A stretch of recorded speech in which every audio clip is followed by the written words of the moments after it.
kind of ramp up with going to the building, mapping out our systems, doing more of the RCX assessment proper, getting into data analysis, how to package those things. But today it's really about going over this form and just having that initial introduction that you can give us on your building. So try to be brief. We're not trying to necessarily get into every problem that you're suspecting or how to solve it on this call.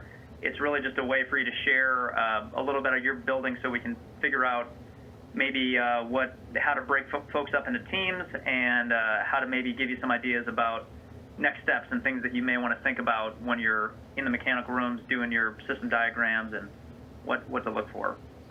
If you have meter data, that'll be really helpful too. I know a few folks had sent that in last week, so go ahead and pull that up.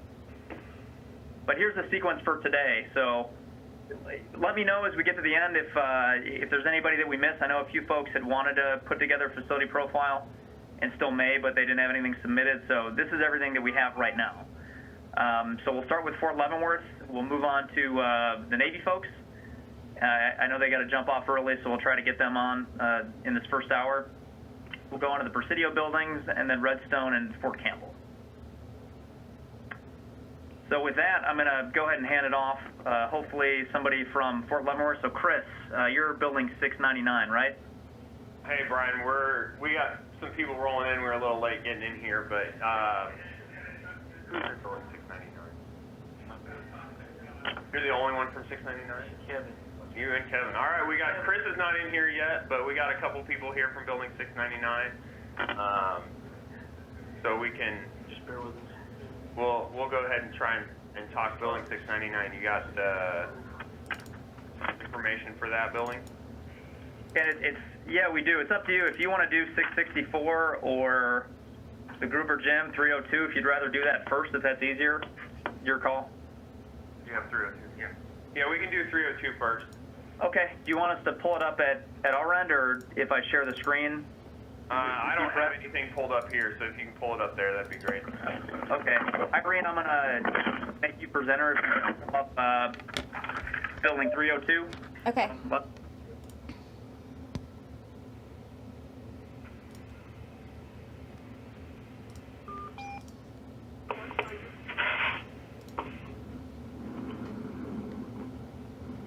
Okay. Go ahead, Irene. All right.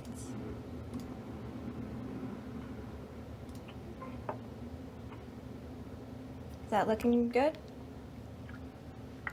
Yep. Okay. Let me know if I need to scroll or anything. Okay. So Bill Bringhurst is one of the 3 people that work in this building, so I'll let him go ahead and talk to what they found as they started their facility profile. Right now or not? I think it's the internet. Just want to talk through. The building was built about 1908. It had a renovation a little under 10 years ago. Once the internet comes back up.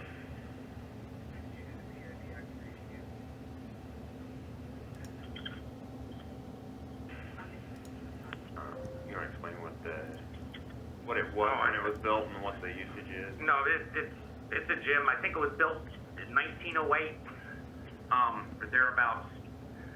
We lost the gas metering a few months ago. It might be back up soon. The annual use is based on the prior year. As of the ones that instigated that, I sent them and said, what do you guys think? That's all I said. So they gave me some feedback. Can they hear me? Yep, they can hear you. I'm assuming everybody can hear us, right? I'm now from Julian. Yep, you're good. All right. Oh, okay. You'll scroll down a little bit. Mm-hmm. Keep them up. On all of these, the electric rate, There is. And we'll have the rates are by million BTU, to include HV. and it does not include demand. I'm about to load that. I have the data. Just I had to clarify something with our UP.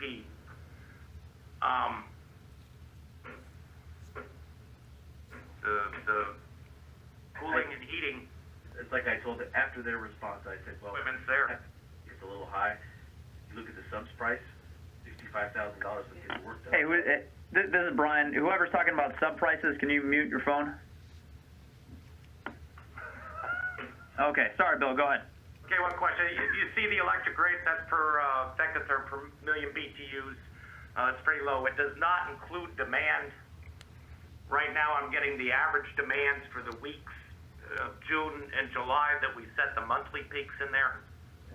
But the cost of the annual peak demand cost is going to be more than the energy cost.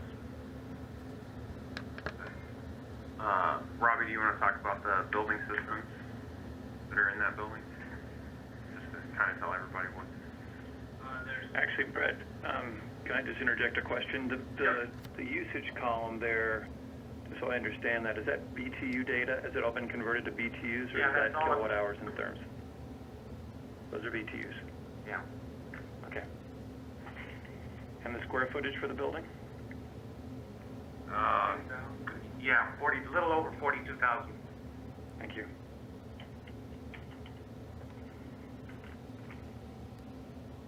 Anybody else have any questions? All right, Robbie? Okay, this building has 4 air handlers. They all have economizers. 2 of them have heat wheels that pull exhaust air from the restroom, shower areas, and pass it through the heat wheel to reheat the outside air. The amount of outside air is based off of CO sensors throughout the space. All but one of the air handlers have both heating and cooling coils. In addition to the 4 air handlers are 15 VAV boxes with reheat. This building's kind of set up where the 2 ends, the east and west end, have an air handler with the boxes on them, and then the portion of the building is the other 2 air handlers, and it's set off of the top.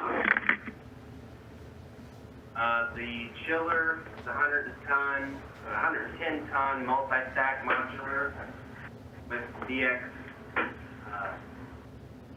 condenser, and there's 2 800,000 locking bars that are run off of outside air reset. And then in addition to that, there's 285,000 locking bar condensing boilers for domestic hot water. We talked control system. Throughout the entire building has automated logic. And so there's trending and all that type of information available. Okay. Does anybody have any questions about that?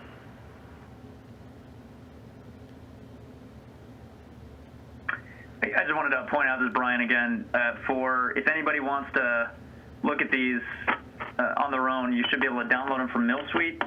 And David and Ryan, I put them on that same share drive location, some of the late updates that we got. So if you wanted to download them, they should be there.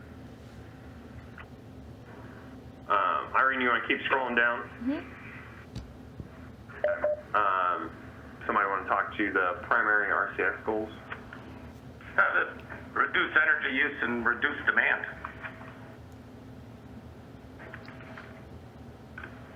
Okay. Brian, any other information we need to share on this building? Did you have any utility data? It looks like you had some EUI baselines. Was there any trend information or anything on that you wanted to share? Not right now. I'm still going through it. We have the data. I had to check with something with our UP contractor. Sure. And when you say the goal right now, and maybe this might change when you get the utility data to look at, but for right now, if the next month is going to be kind of getting into the systems more and mapping out what you see in the field, Yes. Is it all the systems you identified here that you're going to be looking at, or is there going to be some target or priority systems like the multi-stack or the airside units?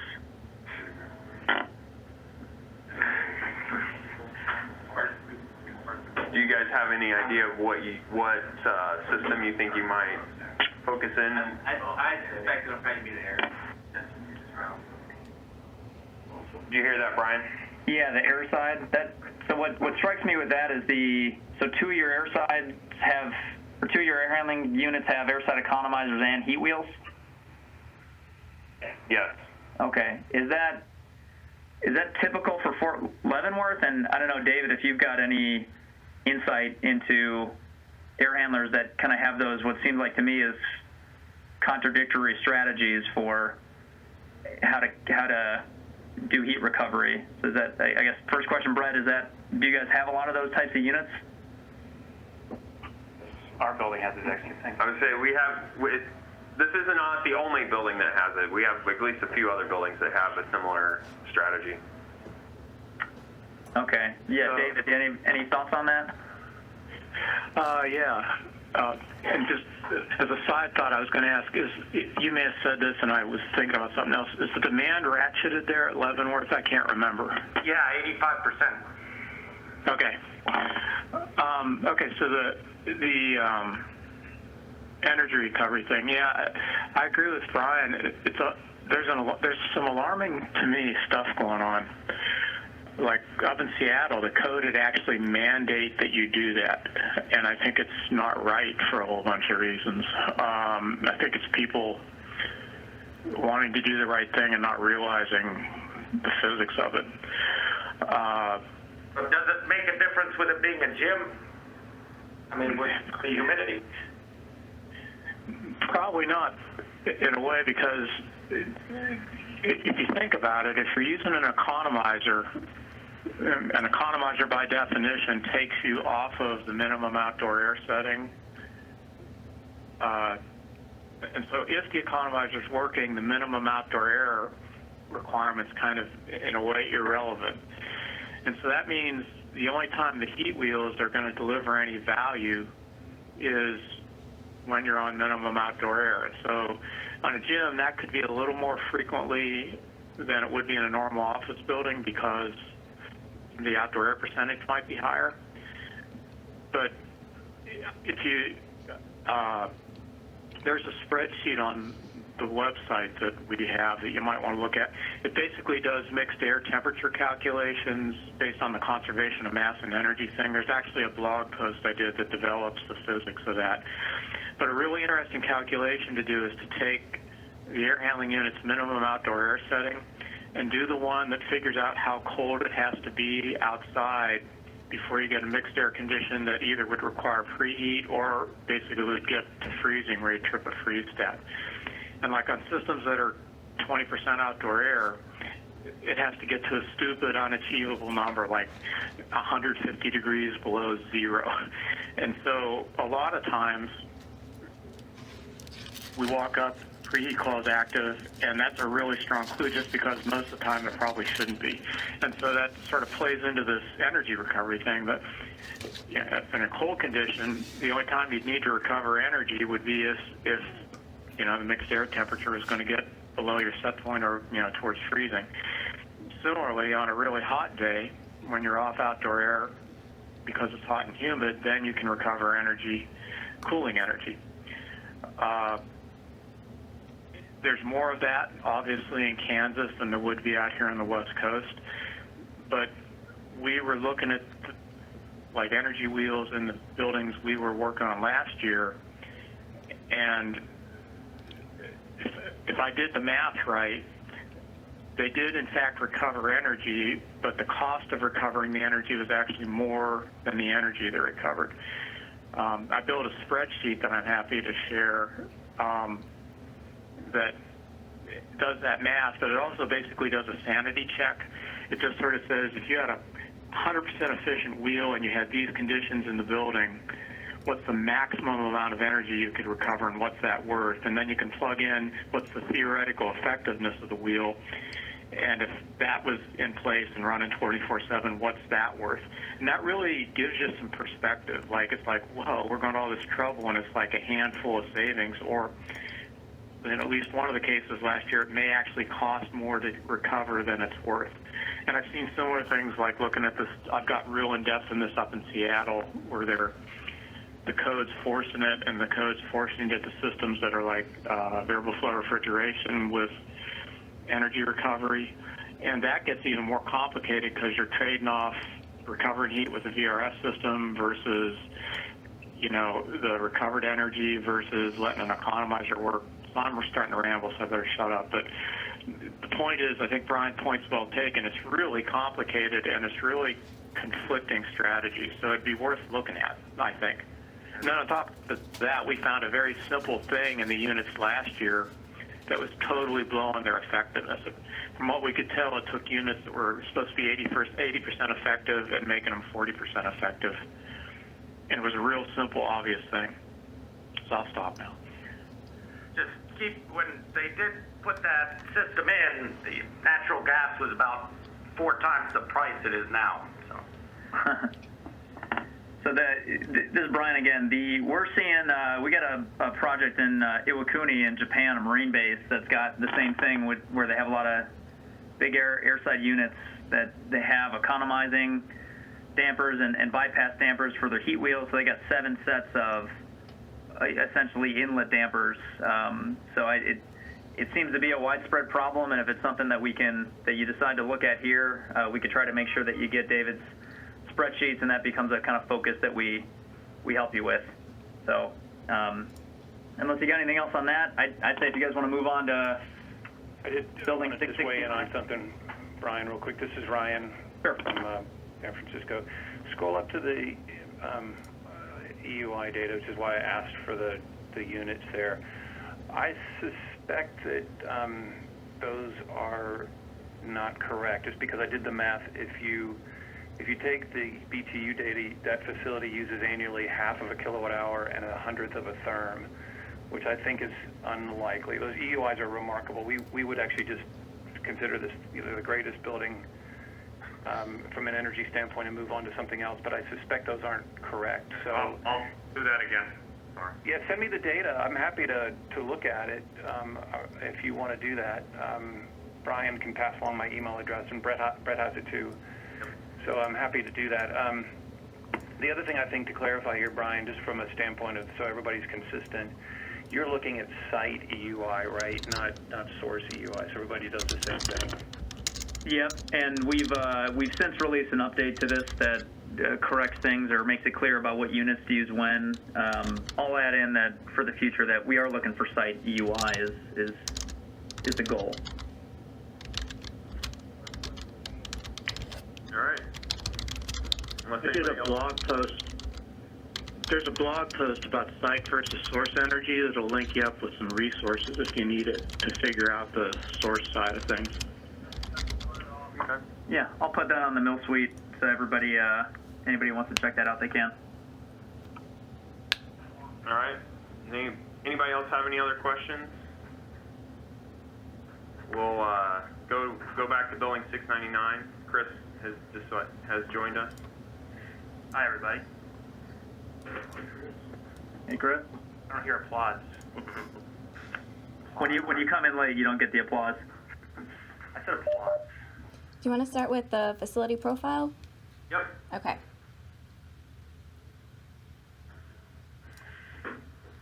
So my team and I are working on our Frontier Chapel. It was built in 2010. The total square footage is 29,000-ish. Typically, it's used as a religious assembly. They do other stuff there as well. Like they'll have a Bible camp in the summer throughout the week. But it's mostly heavy use on religious holidays.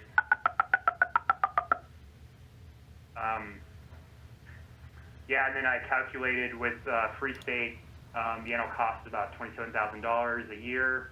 I think I did the EUI correctly. Let me know if I didn't. It's really high. We also didn't have any reliable gas data.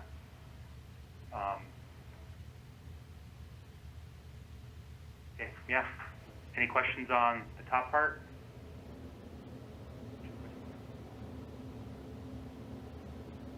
Yeah, just one question on when you say 2010, it's really one of these early 1900 buildings that got a complete renovation in 2010? This is a new building for Fort Leavenworth. Yep, brand new. Oh, all right. I can't tell We have a handful of those. They're just kind of mimicking some of the style of Yeah. okay. It's a historic view shed, Brian, so it has to look a specific way. And I apologize for not respecting your environmental division's approach to maintaining that image. Okay, go ahead, Chris.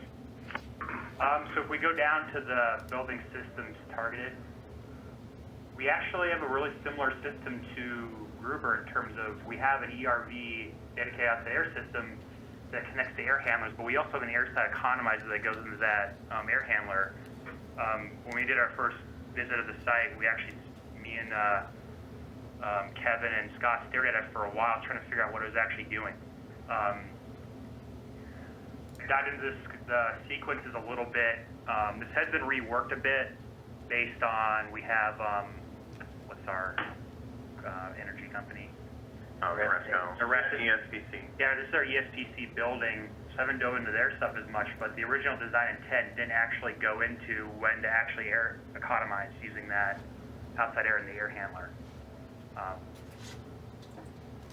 And we have, and it's a fan-powered VAV boxes around the building.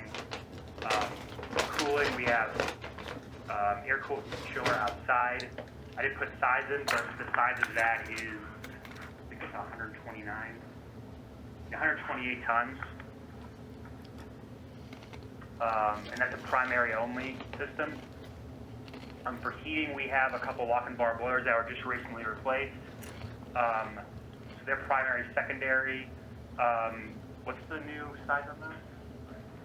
So they're 500 BTUs, 500,000, yep. There's two of them, and that was sized down from the original size was 2,000 MBTUs. So they reduced a lot of energy just doing that. Yeah, we have one basically self-contained AC unit as well, and a couple and 4 cabinet unit heaters. We really didn't dive into the lighting too much or the domestic hot water. And for special use, I will definitely want to point out that it's mostly used in an event space. So most of the standard time it's used, it's only used by 7 people. And we had a kind of similar building control system out in Logic. Controlled the entire building. We have pretty good view of building on the entire building. I went in and wrote in all the serial numbers if anybody's interested. We're trending everything pretty well. I got some service request history and as-built, schedules and everything. And so for our primary goals, we definitely wanted to hit on that ventilation control with the ERV and the air handler. So that spreadsheet David talked about would be fantastic for us as well. And Kevin, you could probably talk more about the chiller, but you were talking a lot. There's a lot of overcooling going on in that building that you noticed. Yeah, just from past summers, and this could be due to the occupancy or lack of it, maybe throughout the week, but it seems like this building overcools, and I think there's some reasons behind that, talking with the technician that takes care of it, but we haven't dove into that deep yet. So I think there's some opportunities there probably. Hey Kevin, this is Brian. Just a quick question on that. I know at the buildings we were looking at last year at Fort Leavenworth, they had the lockout on the hot water system that prevented them from being able to do reheat in the summer. Is there maybe something similar going on with a lockout at this one that could be part of that overcooling? I'm getting a nod yes from the guys that take care of it. So, yeah, I think as we go into the summer, we'll be able to see a lot of things that happen once we take a closer look at it. I think there's some minimum air CFM set points that also play into part of that. There was some young energy manager here that was gung-ho about turning boilers off to prevent wasted energy use about 5 years ago that may have caused some of those problems. I don't know who that was. He's long gone. He's gone now. Okay, good, because we could write him up as part of this process. Maybe a memorandum or something to get him in trouble. We have, with the old boilers that were oversized that have been removed, and these newer, properly sized boilers could help us with that too. We probably couldn't even have ran the boilers. They would fail regularly, so that might be something we can look into. We have a lot of trouble with oversized boilers at design. It seems like I think this is several buildings I've noticed at least, and Yep. so we definitely see that a lot on post. And lastly, we put down the fan powered box control. A lot of that's based on those are only supposed to turn on within heating, and maybe just saves a little bit of energy in terms of zone control based on schedule. Do we need to have the whole building on a fan powered box and heating if no one's in there? Do you have any initial questions for David or Ryan or others on that, or do you want to jump right into your meter data? I had a question. Go ahead. Do you know if there's series or parallel fan-powered boxes? They're in series. Okay, so the fan's in series with the airflow, not like off to the side. It's in parallel in terms of, sorry, I misspoke. So yeah, it's in parallel. Okay. Because that makes a difference. Yeah. Okay, thanks. I definitely, if you have any, David, if you've seen any sequences on those, definitely I'll take any help we can get. Yeah, I just did a meeting with a couple other students where we were talking about that, and I recorded the meeting, and they're cool with me sharing it. So maybe I'll, as a starting point, just send that to Brian and he can post it, because we were talking about the thing, sort of a similar thing with parallel fan powered boxes. They're doing a design review, but the concepts are still valid. So I might need to pick your brain at some point on them too, because I had some other questions on them. That's more. yeah, that's cool. That's why I'm here, basically. So.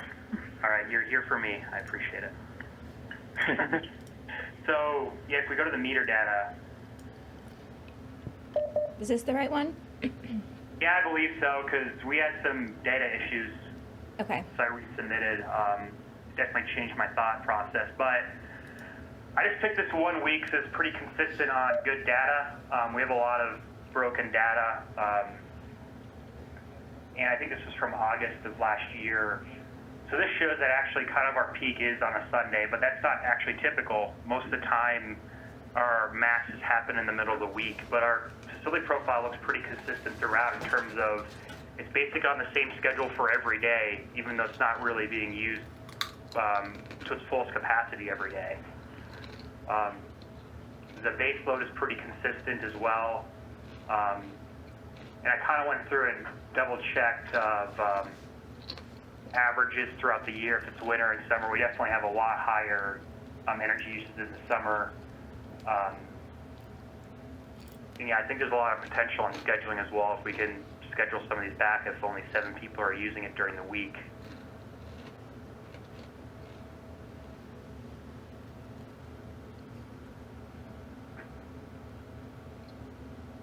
Any thoughts? Am I 100% right? Is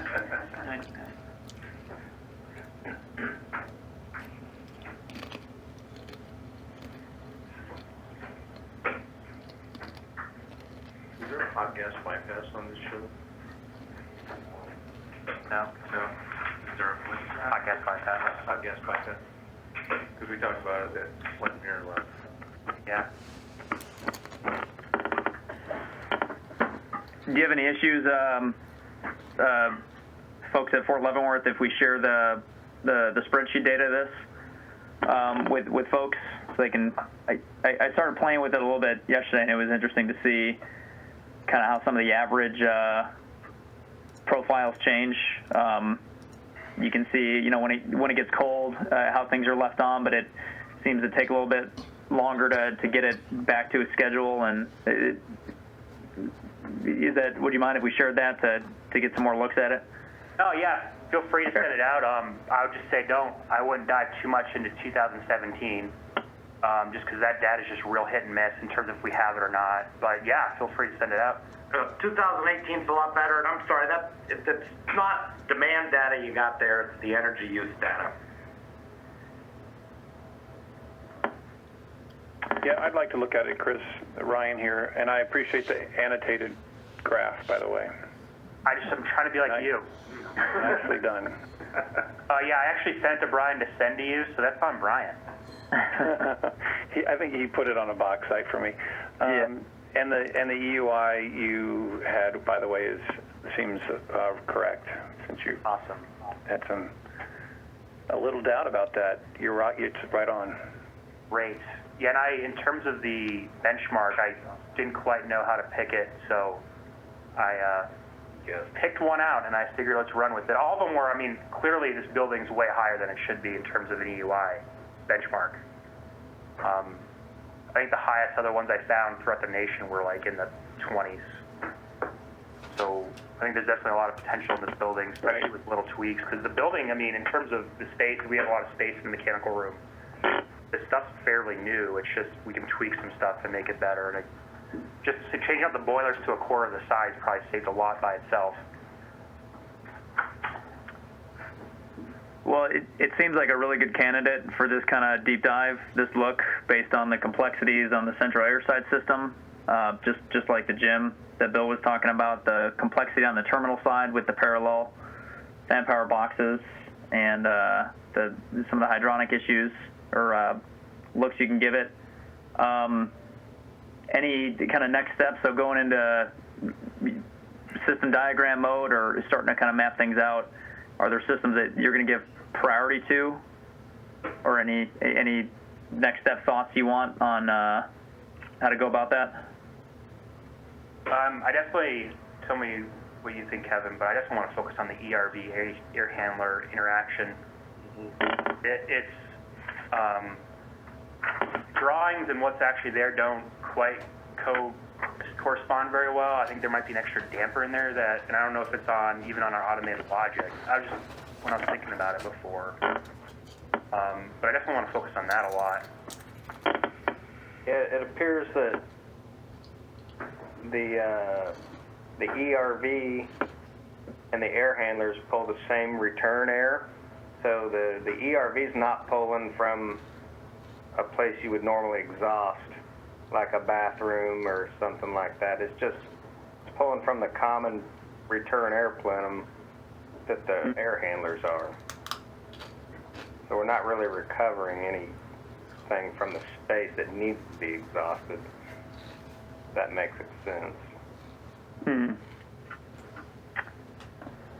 the air handlers also have their own outside air. Yeah, which pulls from the same outside air the ERV does. So, and the way that interacts is just weird in terms of, I don't know what the designer's intent was because they didn't really honestly write it down. They didn't sequence that at all.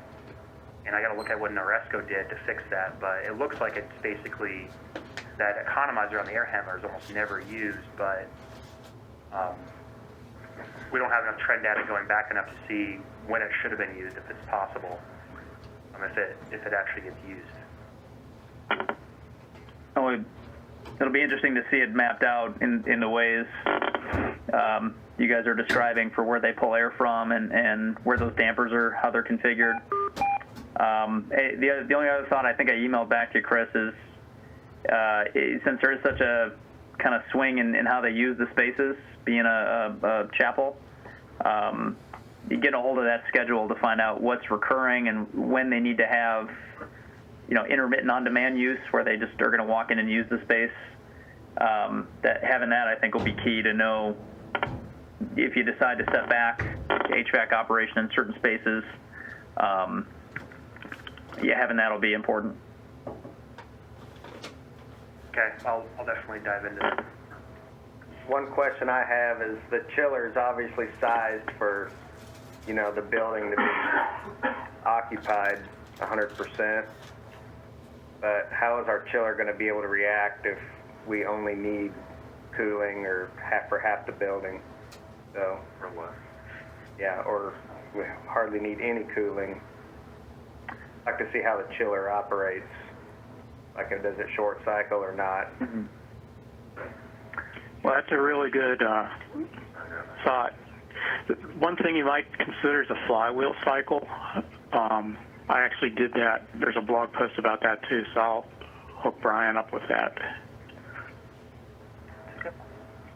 And that would be, so 2 quick thoughts on that is that for next month we were hoping to get some of the equipment inventoried so we could help get manuals and maybe look up some of the capabilities of the chiller to how it is supposed to be able to part load. But I think David is right that if you guys can test that and really know how it responds and measure that response, that'll really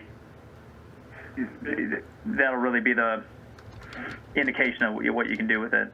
One of the reasons I wrote down primary only system, because especially if you talk about a flywheel, wouldn't we need to go with a primary secondary? Not necessarily. In fact, the system I wrote about is a primary only constant flow-ish system.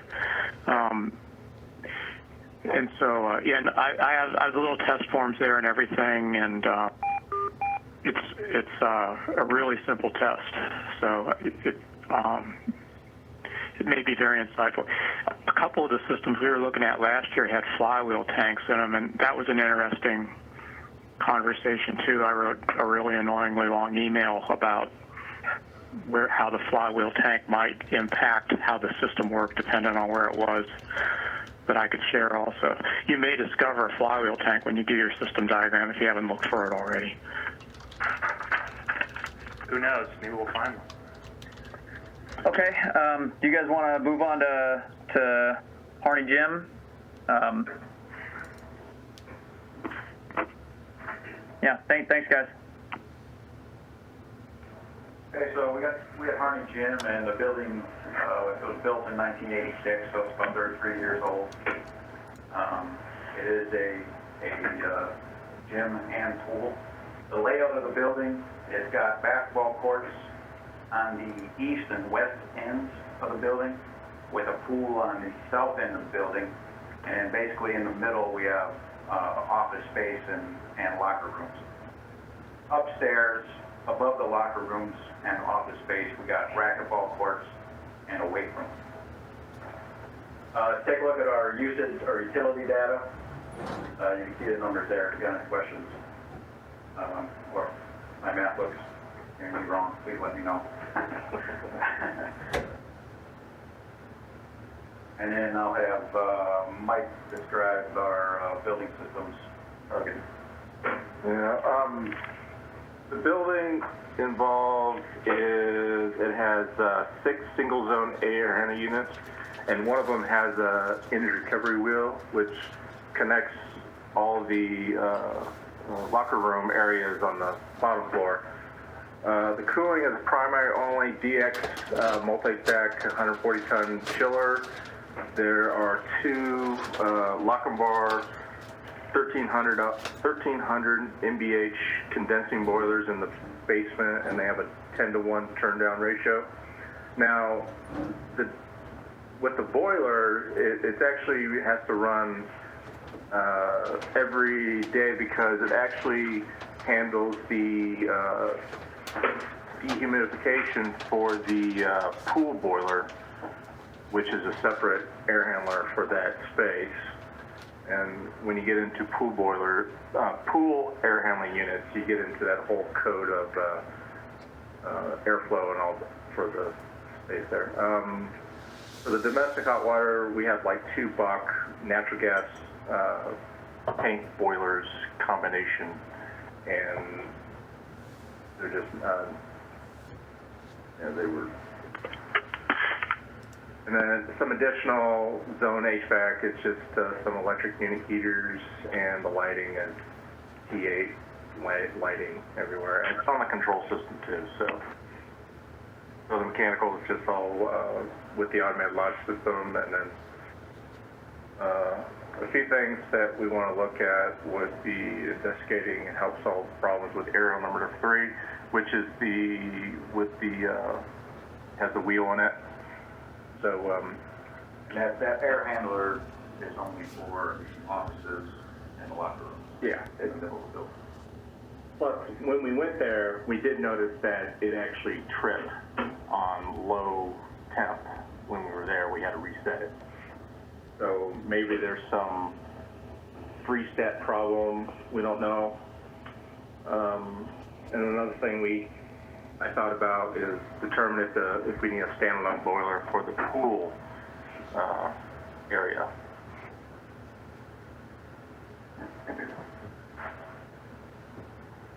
So that's the gist of it.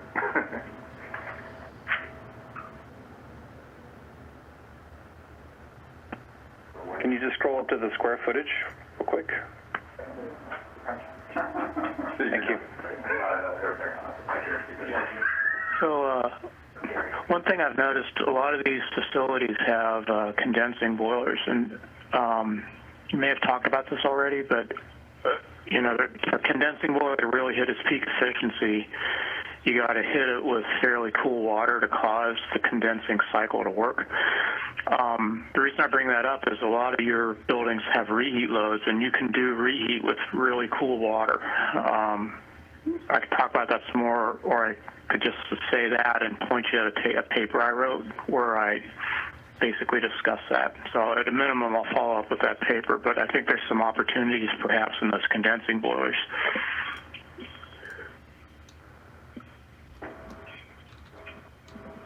Well, each one of those air handlers has a cooling coil and a heating coil, so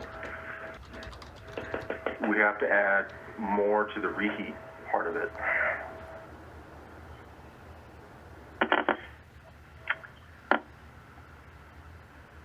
And I'll be interested to find out if you're able to get to the bottom of why that unit with the recovery wheels tripping, especially if it's anything is related to what we found last year at 285 with the improper bracket allowing bypass of some of the air. Yeah, we didn't find any of that. Well, that was easy just to look in there. There was no improper brackets when we looked at it, so we don't. Okay. It might be a damper.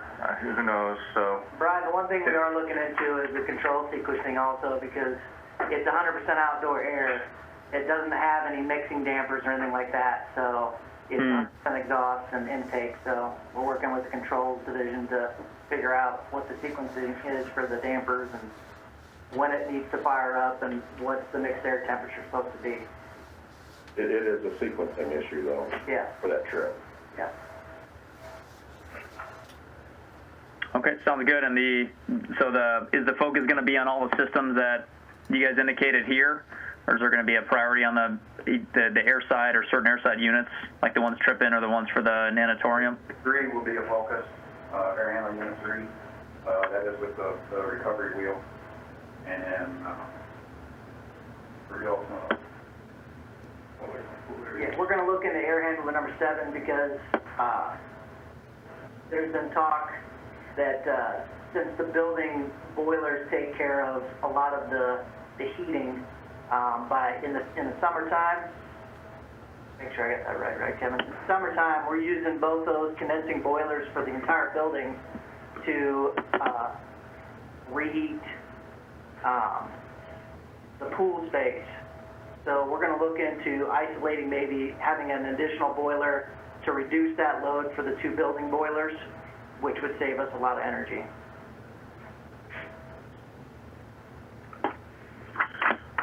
This is David. One comment on that three-stat trip that maybe worth looking at. One thing I noticed doing a design up in Seattle was that, that particular system had a modulating gas furnace after the heat recovery wheel to sort of pick up when the heat recovery wheel couldn't quite make the discharge temperature. But what was interesting was I ended up sequencing or resetting basically the leaving air temperature off the heat wheel, which controlled the speed, so that when the gas furnace came on, it would be basically at low fire instead of cycling. Seattle, that wasn't too big a deal because it hardly ever gets below freezing. But if you're in a below freezing environment, I think this really weird, like, dichotomy comes up where you're running the energy recovery reel to recover energy, but because it recovered energy but isn't quite enough, then the furnace starts, but it can't run steady state, so it cycles, and then you get that poof of 32-degree air through there, and you trip out on freeze stat. Maybe. That's just a theory, but it might be worth looking at. This is more of a sequencing issue with we're not starting the exhaust fan and the heat wheel prior to firing up the supply fan. Okay. Cold air through the heat wheel before it actually starts the temperature air. Yeah, that can happen too. I've seen that. That's true. Okay, just Mainly just going thinking out loud. unoccupied and occupied state. Chris, does that air handler have drives on it? No, I don't think it did. I don't remember drives on it. I have to go back and look. There's at least one that does not, because I know that he has problems with motor starter and belts. Because he was looking at putting a drive on it at one point. I have to go back and look and see. Let's go look, yeah. Okay. You want to pull up the meter data? Is this the right one? Yep. Okay. This was, that's in February. Yeah, we picked this because this is kind of recent, and I thought it was a good shot of our peak load and our base load, and I thought it also showed possibly some scheduling tweaks that we could make on the weekend.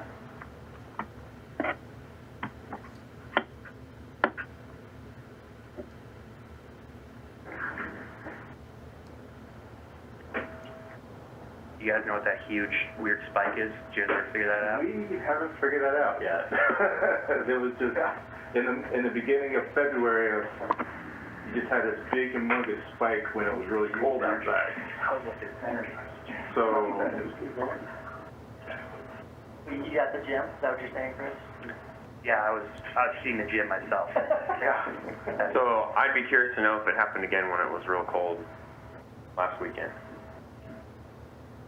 If it repeats itself when it gets super cold outside. That's a crazy yeah, it was 20 degrees outside, and all of a sudden, yeah. But it didn't do it later in the It did not. period, so. One thought I had to maybe isolate that is if you were able to take, if you had enough data, you could look for the cold times, or you could put them in like a scatterplot format. So a graph that's got the OAT on the bottom, and then on the side it's got the KW, and that might kind of show if it's a real scattered nature, if it's something more going on with the loads inside, or if it really is responding where you get those KW spikes when you get cold for some reason. So again, open offer if you want to send the data, and we can kind of help put it in that format to take a look and send back, or if you find something worth sharing, let us know. Use ARL safe and just ask Brian. Yeah, because we were wondering, we just send you the Excel spreadsheet and actually showed us how we did all that stuff. Because Single phase and like.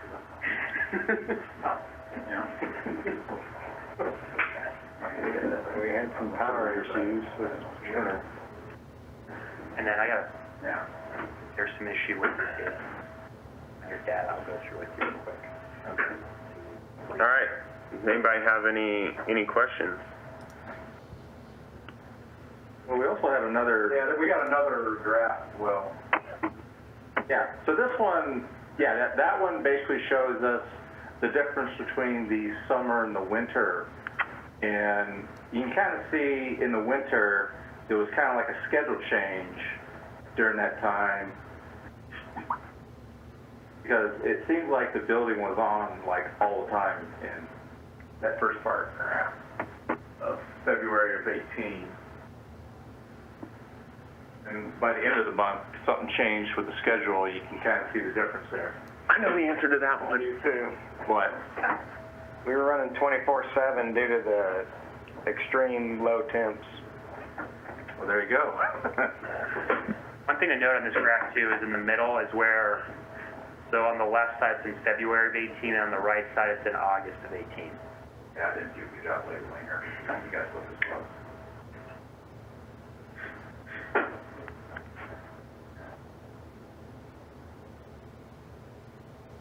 So we do have the Excel spreadsheet, which we'll probably send to you with all the other data that we got. So Yeah, that sounds good. I mean, this is a real good look here, though. So great job. And I want to give time to the NAVFAF folks. I know they got to hop off for another call pretty soon here. So any other questions or any last thoughts from Fort Leavenworth? I think we're good. Okay, nice work. Andrew Boyd, are you on the call? Yeah, you bet. Okay. Yeah, let us. Do you got to hop off right at noon, or do you got? No. It's I'm kind of multitask today, and I appreciate you watching out for this. Sure. Yeah. So we compared to the Fort Leavenworth guys, I probably should use the standard home excuse that the dog ate my homework, because I'm not sure we're quite as organized as you guys. Can you guys hear me okay? Yeah. It's weird. Okay, I put it off speaker.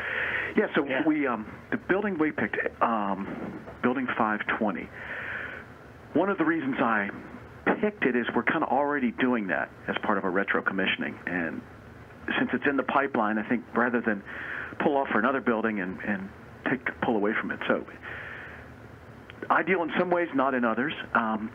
I believe Tim Min and Giddy Dingle might be on the call. And Tim's the energy manager here at JBAB.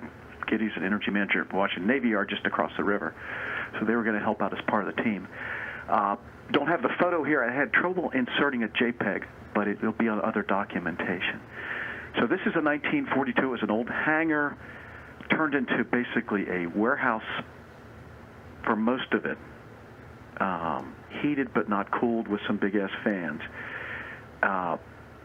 Some auxiliary, basically a little room air conditioning in a trailer, which is something that I think is an energy opportunity. And we surveyed this probably 2 months ago, walkthrough survey, and we need to go back to really fill in some of the information.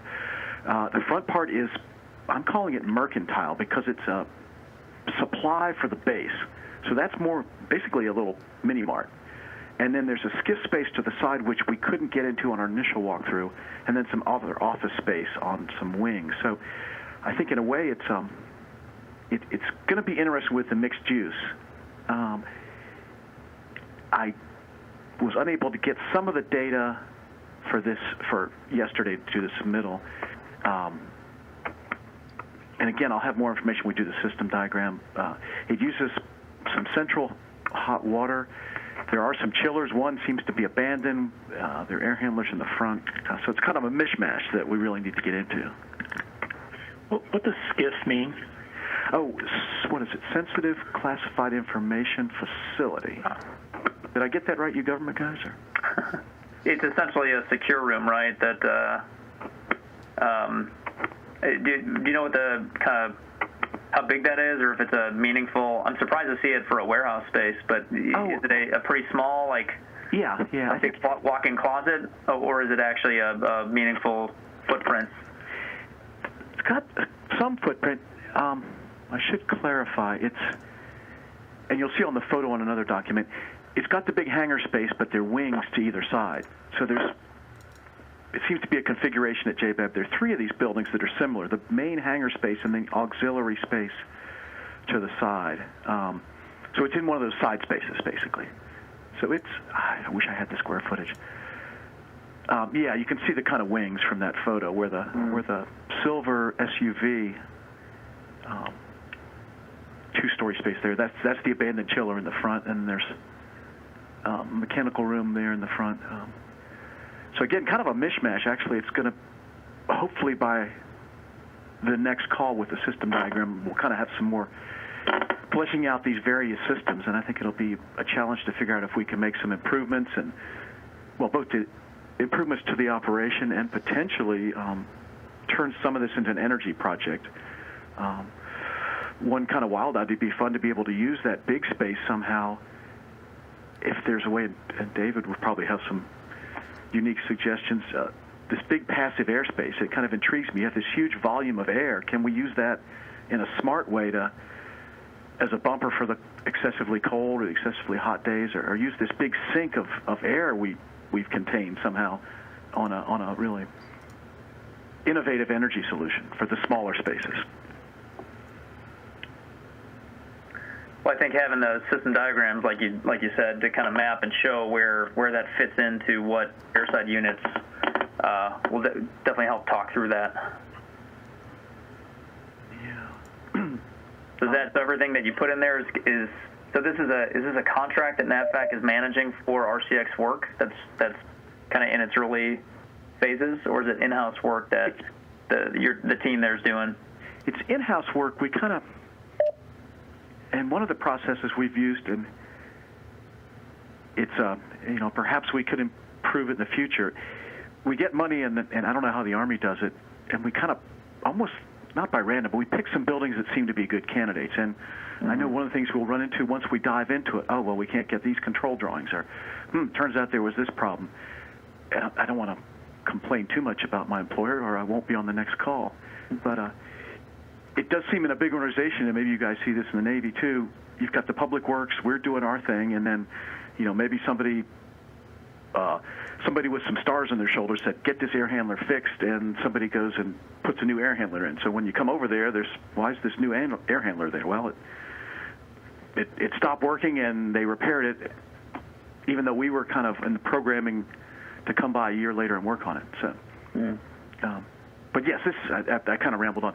This is one of those buildings on the list of in-house projects. So we're kind of chugging through the list, and this one is the next one due, and it seemed to fit the timing well.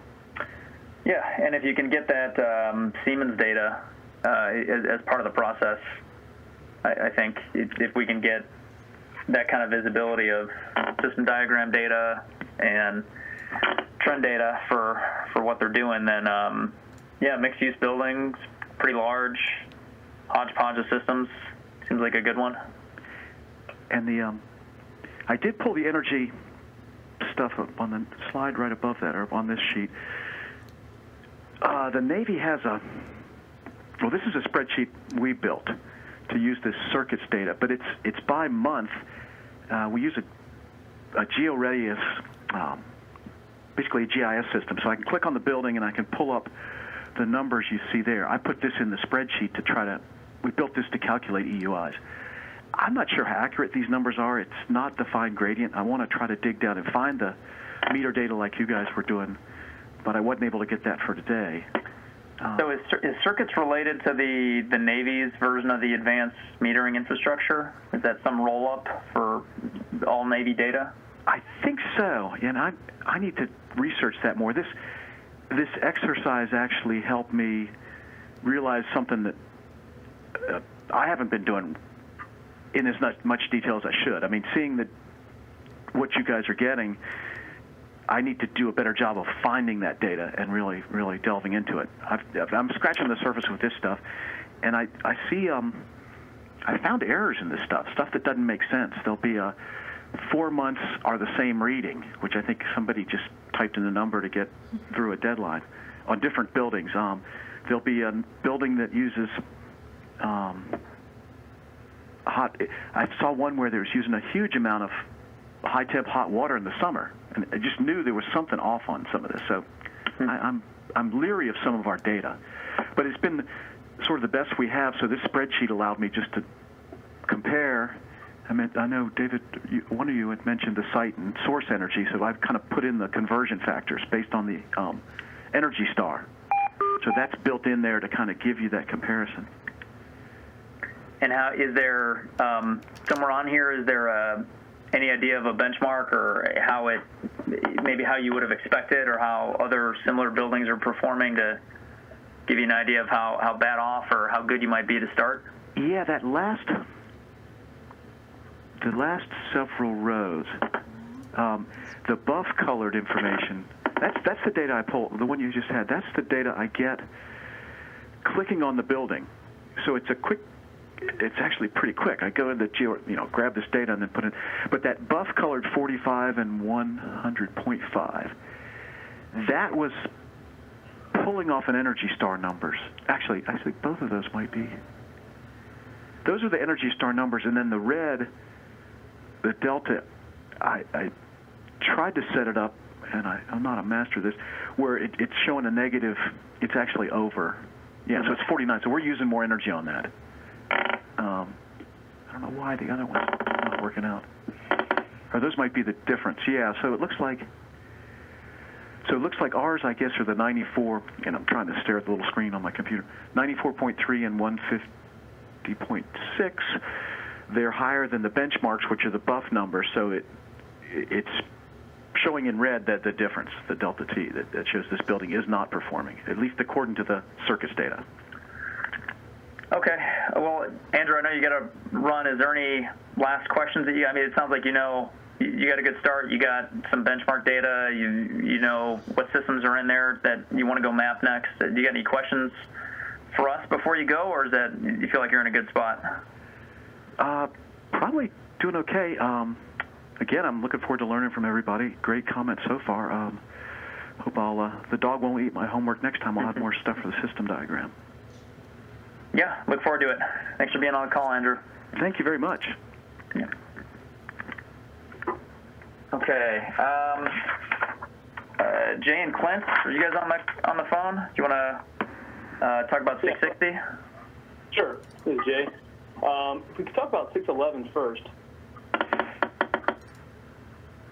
Doable? Yeah, however you want to cover it. I think if you can cover everything in 30 minutes, that would be 35 minutes, that'd be ideal. So however you want to do it. Sure, and we've got Glenn here as well, so we could touch on 630, although we don't have as much data on that one. Sure.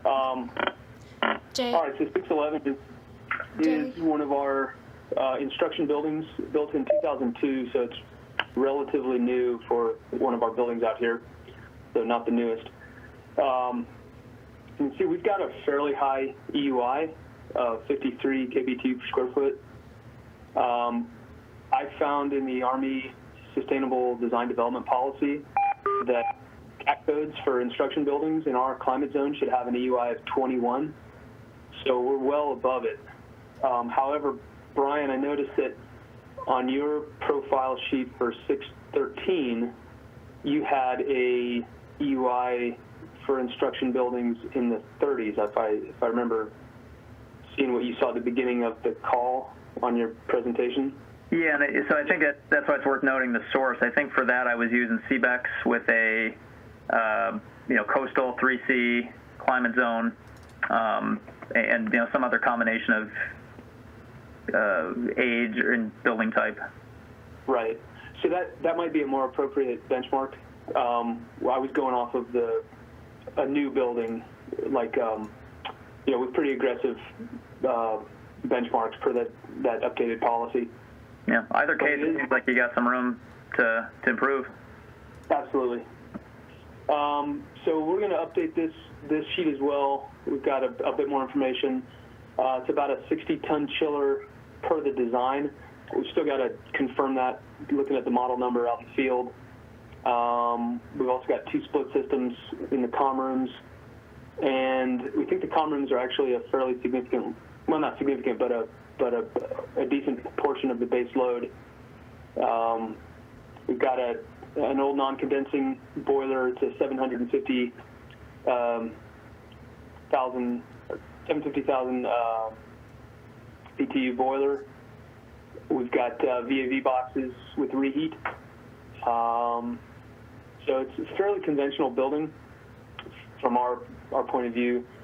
There are some oddities that we'll go over in the system diagram next month, with the way the split systems are cooled, and we think a big portion of the load is these 2 testing labs. So this is a building where we have our defense language proficiency tests, one of the 3 buildings where those tests are performed, and so they're very strict about temperature, and they really want it to be cool in there, so they keep them fairly cool, and our HVAC techs really don't want to try much aggressive stuff here, because they just get hammered if the temperatures are out of the norms. So it's building we've been a little reluctant to try too much, but we got some new controls in there last summer. We changed out the old UNTs, or no, the DX9100s with FECs. We have an NAE as the building supervisor, and we were actually just on the system last week looking at the BAS with one of the laptops. So we've got the ability to get some trends. So yeah, we're excited about looking at this building.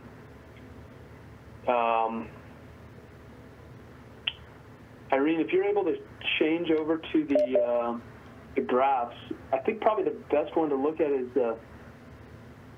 the Excel, the one that has the interval data. Oh, yeah, you can start there too. Okay. That's kind of the write-up. I compliment the Fort Leavenworth guys for having it all in one sheet. I'm going to modify this as well. We did it more of a narrative and then with graphs. It's probably most useful to look at the graphs. Just if you scroll down a few pages. So there's the summer gas usage. We took a typical month, 2 months there. You can see our temperatures are fairly moderate, and you can see scheduling on the weekends. You can see that Monday is typically a higher gas load. It's probably needing a little bit more heat to make up for the cooling over the weekend. I don't think the building's very well insulated. If you scroll down, I think there's a winter gas usage next, and you can see a little bit higher usage there. We kept the same scale. You can see the temperature is not that much colder, but it does get a little colder. This was a fairly warm winter. This was 2017. This last few months we've had a much colder weather, so it'll be interesting to see how 2019 looks. And then we took a holiday period just to show that, it was off Christmas and reduced load once the students leave in early or mid-December. So we want to annotate these better, Ryan, and try to get up to the Leavenworth standard. So if you keep going down. Can I ask a question, Jay, if it's sure, you don't mind? So you mentioned that the gas load goes down when the students go on break. Why do you think that would be? I don't know actually, because the teachers are still there, so you would think it'd be the same. Or higher maybe if you had less people in there. Yeah. The only possibility is that maybe they turned down the thermostats in the classrooms and the professors just stayed in their offices, so we weren't doing as much reheat. I can't imagine that happened actually, but it's possible.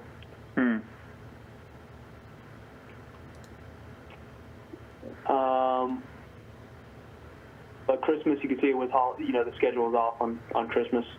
So we also noticed the same thing on January 1st. So there does seem to be holiday scheduling on both electric, on the air handlers and the occupied schedule.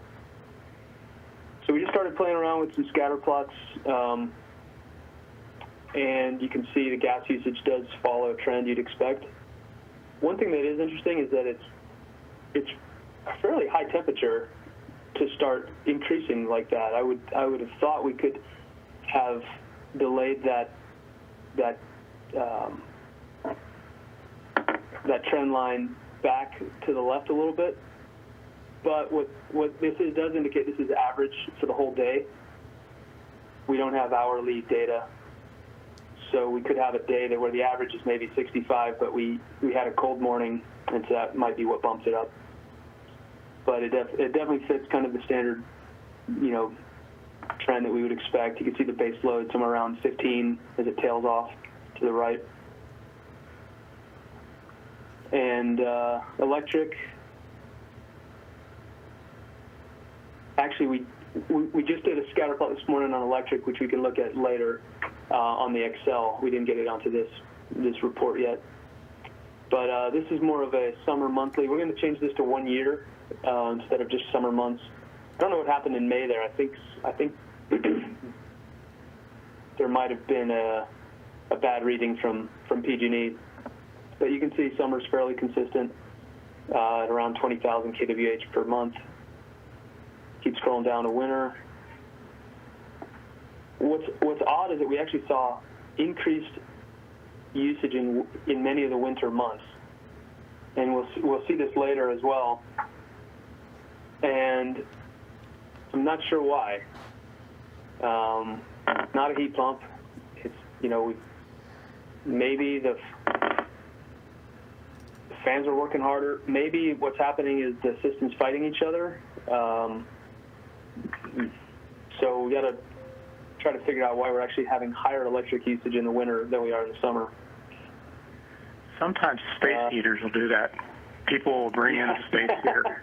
No, I have someplace I have a building where that was what it was, and it was significant. A good point. And it sounds like too, Jay, those two what you call testing lab units, if they're heat pumps, you might be seeing that. So. Yeah, for air conditioning. No, it's the central chiller that's going there. I mean, it's possible that they're heating the building up so much. And this is 2016-17. I want to see how the new controls have changed things. But maybe the building was warm, and so it was doing heating and cooling simultaneously in those rooms. So if you keep scrolling down, I think there's one more.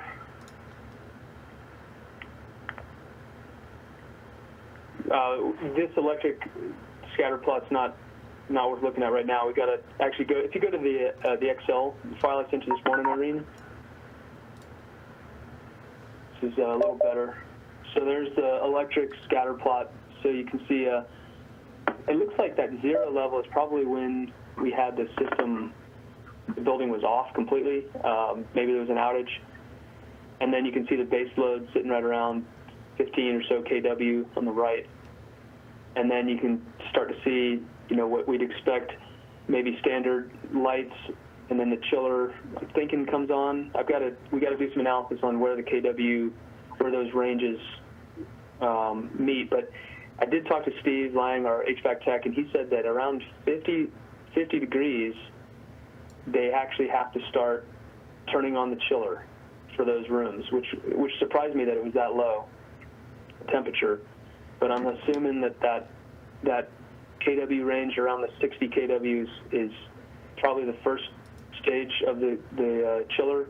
He told me it's a two compressor, 2-stage chiller, and then so you can see the upper, blips up there are probably the second stage coming on. So it's just a guess right now. We haven't done any trending, but kind of meets what standard expectation there. If you go to the winter and the summer pivot tabs there, so we just took all of our interval data from MDMS and then had some pivot charts there. So again, we can see that I think we've got January 1st there on the far left, so you can see scheduled, there was, the system was off. You can see our base load, and then it looks like there's a little blip. It goes from about 12 kW to 16 kW. So we're wondering whether that's just the split system cycling on and off. And then, of course, the air handlers and chillers, you can see some spikes going from that 44 kW up to the 60. But again, those are happening at fairly low outside air temperatures. So hopefully we will be able to do some better economizing. The other possibility is that we could put split systems in those testing labs because we're probably using a lot more reheat because we've got the chiller is serving a coil in the main air handler. And so then we're, whenever the testing labs are in operation, which are very often, we're putting cold air into the whole building and then doing reheat. So some good possibilities here with that, we hope. Summer is not going to look much different. Temperature, again, is going to be a little higher.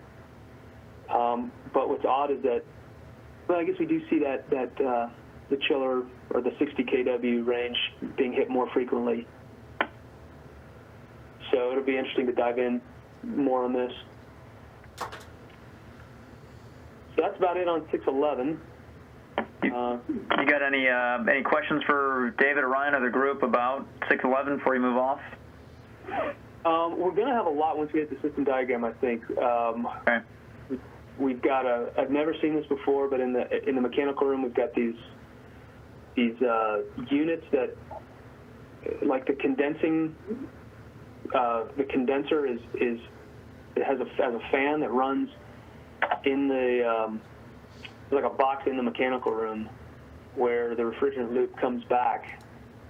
And when we first thought, we didn't know what it was, but it looks like there's maybe a possibility for some type of runaround heat exchanger on that system, since we do so much heating. And we've got a constant volume. I guess we'll get into that next month. I also want to do a graph that shows the comparison of this to heating degree days to see if there's much of a comparison, similar to what David did on his blog post for the dental clinic that we did a few years ago. So apologize there's not more on this now. We're going to have a better report by next month. I think you got a lot here, and I think you hit on what to me seems like a really interesting element that you got. This, somewhat older, not great insulated building in a climate where you got most of your, looks like a lot of hours in 50s and 60s. So, these sparsely occupied classrooms that aren't, super dense, it seems like you wouldn't really need a lot of chill water, any chill water, if it wasn't for what you got in the testing labs. It's really concentrated load. So I think what you'd hit upon about what's the chill water coil doing for the air handler that serves most of the building when you're enabling your chiller just to hit those concentrated loads. I think figuring that out seems like it'd be a real key issue. How you can part load with the chiller, if it's got hot gas bypass, if it's not liking how low of a loads it's got to try to address. Yeah. David, any thoughts on that?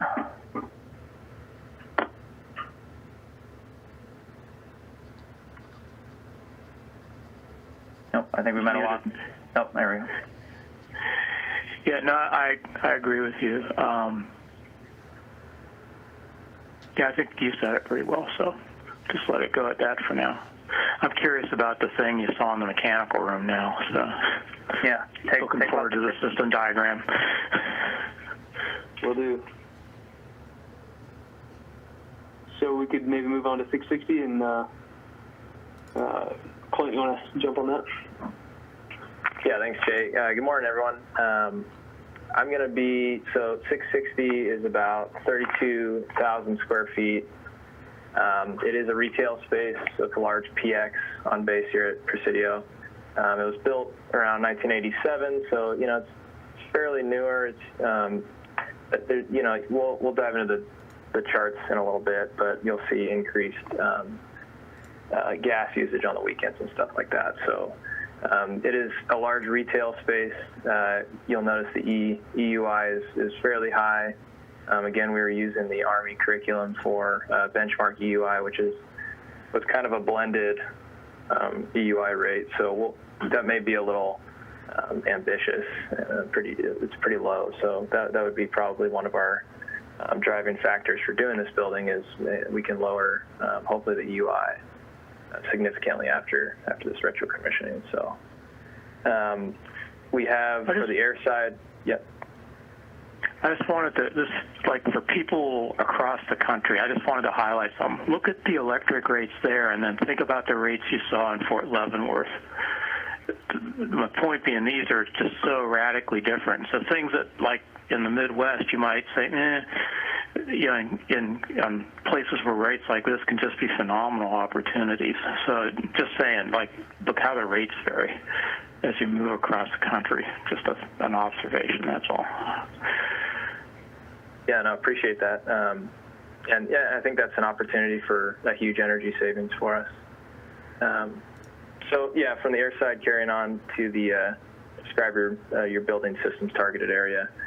We have 3 single zone AHUs. They kind of serve the retail space. There's a warehouse space and an admin area, and so those are single zone AHUs. And then we have one multi-zone AHU that kind of serves like there's an annex area, food court, barbershop, and some restaurants in there. So kind of a hodgepodge of different use and time of use areas.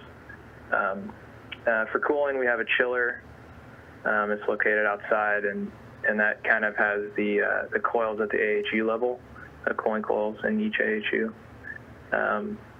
Heating, we just believe, to my understanding, we just replaced the boiler last year to a hydronic condensing boiler. There was a large oversized boiler before. So I think a lot of the numbers that we did our examination on was 2017 rate numbers. So I'd be curious to see how different energy use is from year to year from 17 to 18 once we replace the boiler. So we'll probably dive into that a little bit more. Again, we apologize.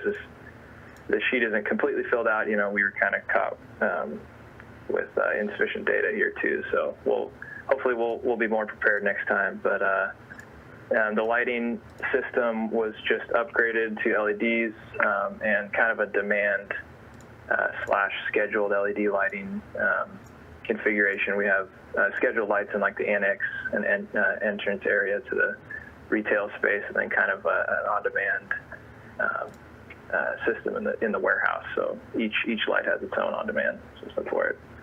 And we have a DDC system, so we have zone level DDC, so we're able to kind of dive in. We were kind of troubleshooting a boiler issue after a power outage I think 2 weeks ago, so we're able to kind of dive down to the zone level on the laptop here, so that'll be nice for data analytics later on in the course.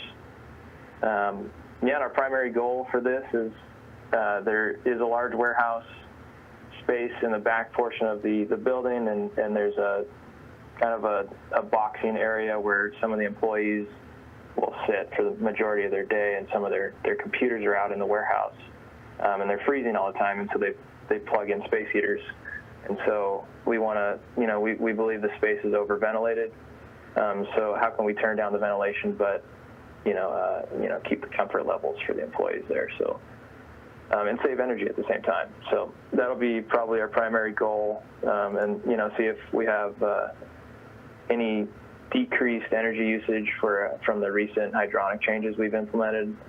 I believe there's variable flow for our hydronic system now, so I'd be curious to dive into that. We don't have too many system diagrams for the hydronic side, so I'll probably be walking the building within the next week or so, just walking pipes and trying to develop a system diagram from that. Any questions on that?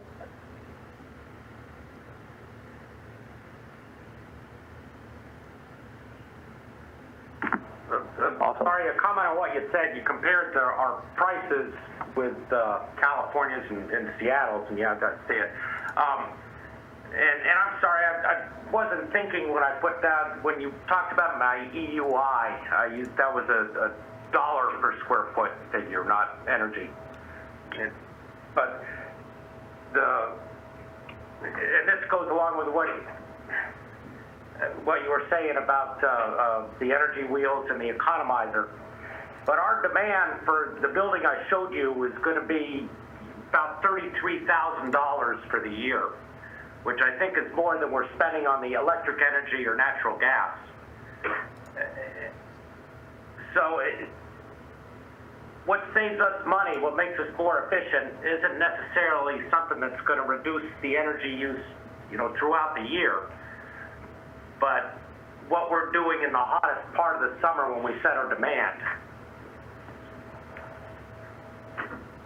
I don't know if that makes sense the way I said it or not. Yeah, no, it's sort of what I was alluding to. There's energy savings and there's dollar savings, and sometimes those aren't the same. Like, I don't think they've got ratcheted demand down in Monterey, but you do, and that can be a huge deal. We do, David, but it's only on a monthly basis, not on an annual basis. Okay.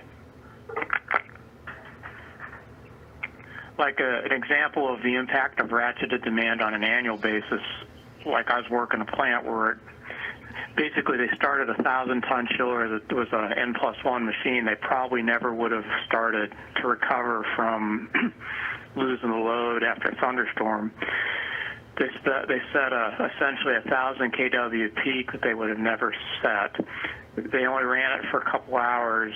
The electricity was 3 or 4 cent electricity, so the energy use wasn't that big deal. But there's a $15 kW demand charge that they ratcheted for 12 months. So they added $150,000 to their electric bill for 12 months to run the machine for a couple hours, basically. And so, huge deal from a demand standpoint, not such a big deal from an energy standpoint. It was because of the demand charge and the ratchet.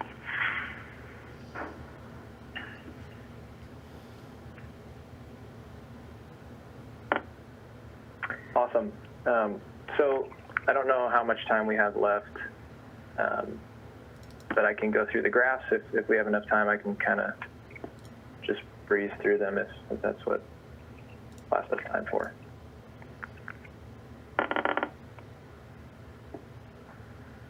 Okay, so I guess the big ticket items to pull away from this paper is, the operating hours are typically from 0600 to 2200 Monday through Saturday, and then 07 to 2100 on Sunday, so a little bit shifted. But primarily, it's running all week, and even on the weekends, it's not an instruction building, so you'll see heightened use on kind of the later tail ends of the day and in the morning, and then while class is in session, it's pretty dead, and then increased movement throughout the weekend as well when people are not in courses. So if you could scroll down to the winter gas usage, you'll notice that our weekends, you'll see higher gas usage, and this is compared to the winter or compared to the summer months. The baseline is it's not much higher. Baseline is 55 therms for gas use in the winter, and then in the summer it's about 38. So it is increased, but you'll notice in Monterey we typically heat year round, so you'll see kind of a steady high baseline of gas use all year. If we scroll down to the holiday use, you'll see that it actually increased during Christmas for gas use.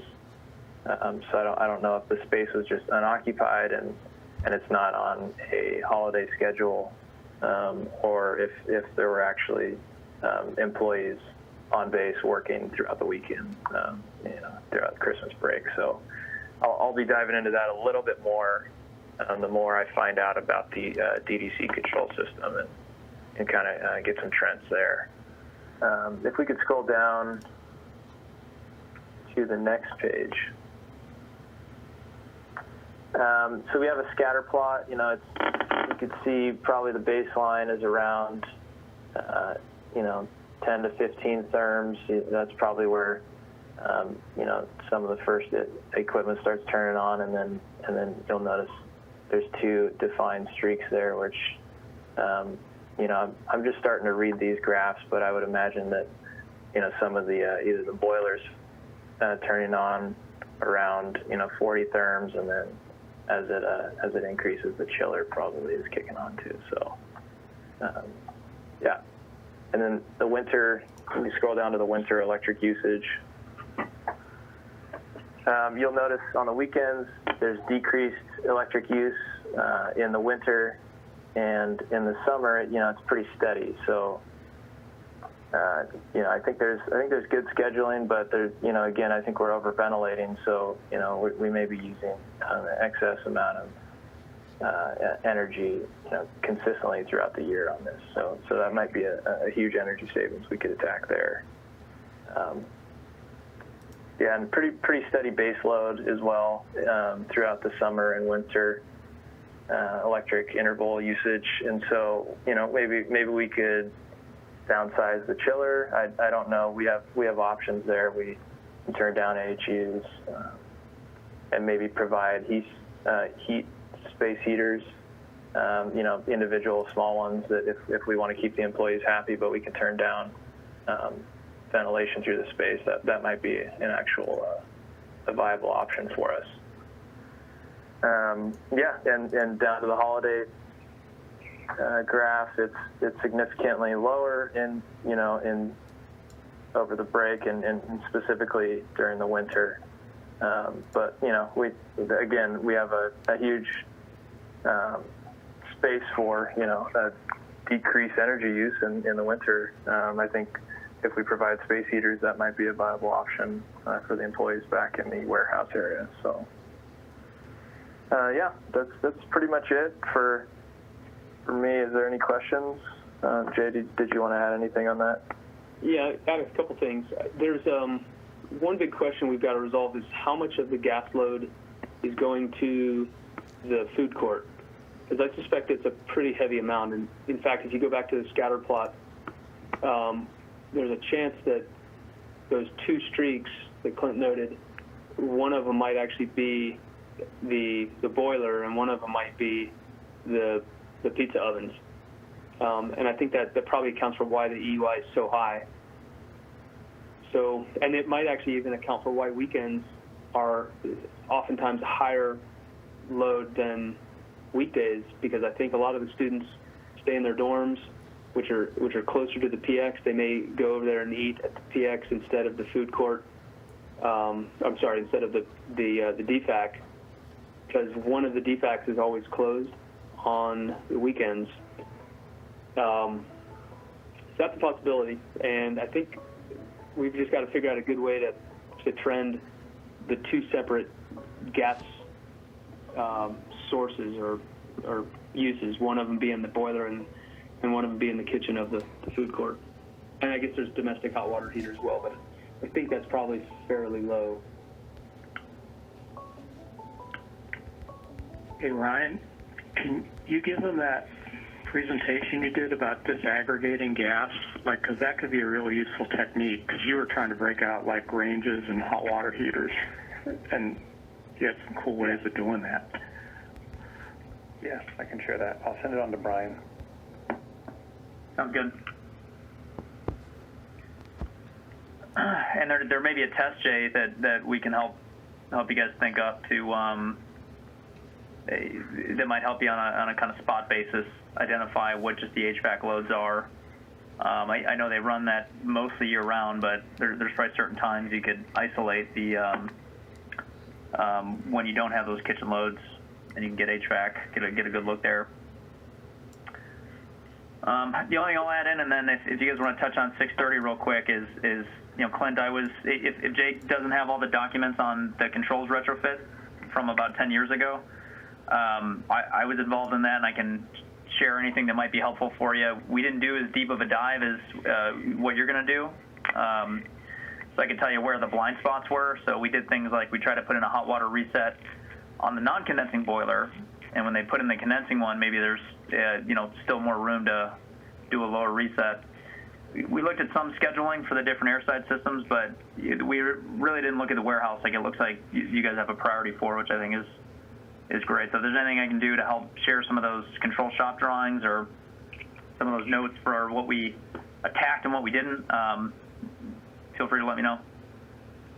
Yeah, thanks, Brian. That would actually be pretty helpful. So, thank you. Sure. Okay, Jay, you guys want to touch on 630? I know it's a fairly complex one to just touch on, but whatever you can do to sum that up, and then we'll move on to Redstone. We'll be quick on it though, because I know we only got a few minutes left for the other guys. So this was a old barracks. You can actually see in the photo there that one wing had been re-roofed, and you can actually see the DOAS units on the roof there. It was during construction, but it was an old building built in the 60s and then renovated a couple years ago. It went from a very high EUI to fairly low. We're well below the benchmark now. That was just on the last 2 years of data. There's a lot we want to look at on this building, but we really want to focus on the DOAS units that have heat recovery wheels and the solar thermal that we're still actually working through with the contractor on doing some repiping. So this will be an interesting one. We don't have interval electric data through MDMS because our meter got disconnected during construction. I think there's a way to pull the data off one of those power logic meters directly to a laptop. If anybody has ever done that before, I would love to know how to do it. I found a program, I loaded it on my laptop and got the dongle hooked up, and I could not download the data. This was a couple years ago when we tried this last. But I think the interval data is still in the meter for the last few years. I just need to get it out of there. We should have hourly gas data through the building gas meter. I think the only thing we show here on the graphs was daily, but we should be able to do some more in-depth gas usage scatter plots. So this is one that is going to be interesting, but we're already well below the benchmark, but we didn't actually hit the target. During this construction, we targeted 26 kBTU per square foot, and we're not quite there. But we hope that with the correction of the solar thermal, we can actually get down there. If you want to scroll down a little bit, Irene, we've got the 4 rooftop DOAS units with heat recovery wheels, and then the split systems are just for the 6 comm rooms. We want to trend those to see how much they're using, but I think it's pretty minimal. We should have a lot of data available. That we shouldn't have the MDMS one checked, but we should have DDC data. If you want to look at any of the graphs,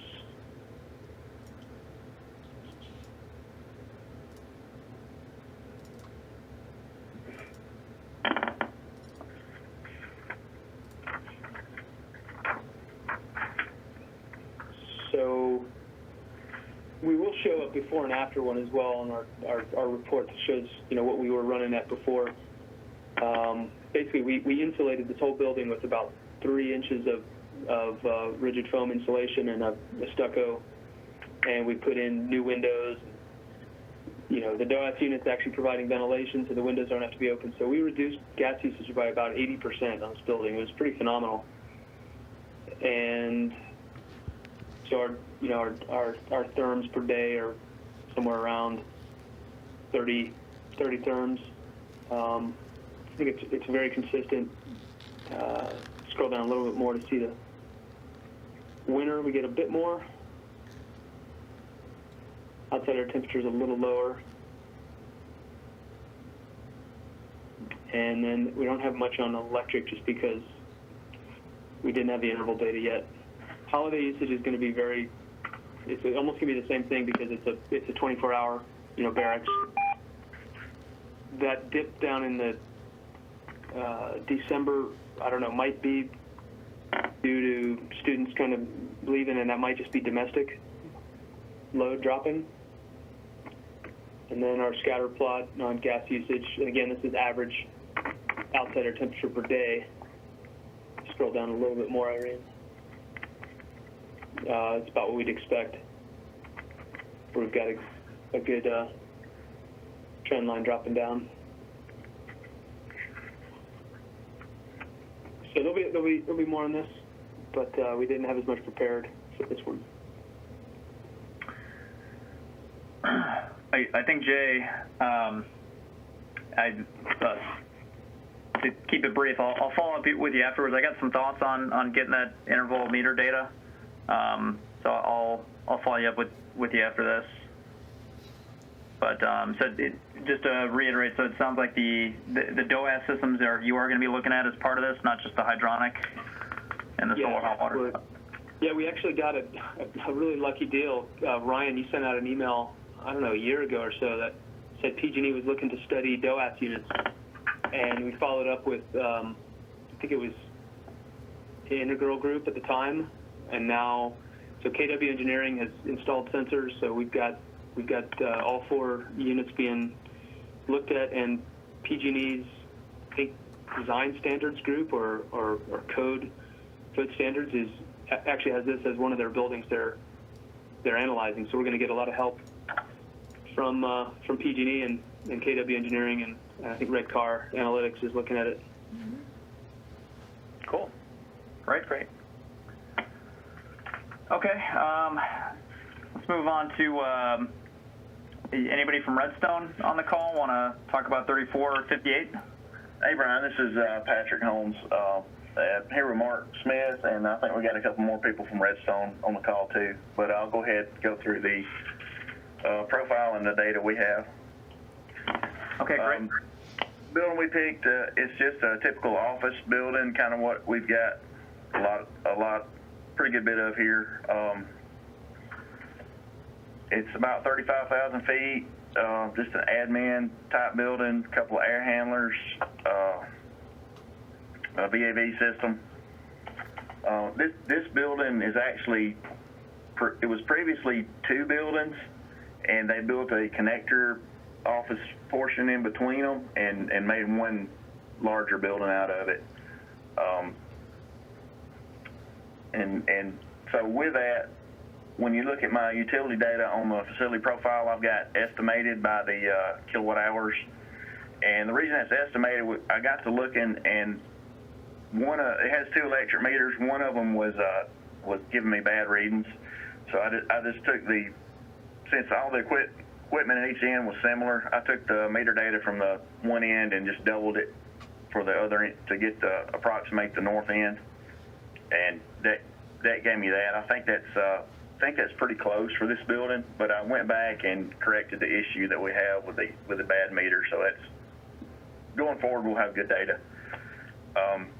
For the gas, we don't have a interval readings for that, and the meter's not being read on a monthly basis either. So what I did was I had a point in the boiler in the control system, but it was only a boiler request. It was not an actual firing rate. But I took that and took a month of that data and estimated the boiler runtime and came up with that usage number. And I sent that to Brian, and he kind of helped me with that too. So I think that number's pretty close, but it could be a little bit high given the 75 EUI. But I just used the CBEX for the EUIs, and I looked at the SDD policy that Jay had mentioned earlier. I just looked it up, and that benchmark should be about 52. So even the CBEX benchmark is higher than that one. But I think the 52 should be the one we shoot for our climate zone. 52 was you're talking about on the gas side? That was the total. The total for the SDD is 52? Yeah. Okay. Which I kind of thought was low for a climate zone 3A, but they seem to be pretty aggressive, though. That came out of that memo. Looking on down, it has a non-condensing boiler. One boiler serves the whole building. It has two air-cooled chillers, a 60-ton and a 52-ton, T8 lights, about 4 water heaters just for break room and restroom use. It has a Delta controls, but it's on a Niagara front end, so we can at least trend the data and get all that stuff. One thing I didn't see on the front end was a schedule, but going by the meter data, it looks like it's scheduled. But I got to dig into that and find that control point where I can get the schedule pulled into the front end, so we can change that here. Some of our goals is want to reduce that gas use, and I've got a project in to get the interval data from the gas meter, get it connected, and start getting the data from it, so we can have some firm numbers. The air handlers have economizers, They also have relief fans with VFDs, but there's no ductwork attached to the relief fans, and they look like they have never been turned on. So kind of want to find out why those are there and why they're not being used, or if maybe they don't need to be used. Maybe they were just bought and installed and shouldn't have been. I believe it's got a lot of simultaneous heating and cooling, just based on how everything else is here. We tend to cool it down in the summer and heat it back up before it goes into space. Also pulled the service request, and there was a lot of comfort issues, hot and cold calls, and we want to look at those and trying to solve as many of those problems as we can too.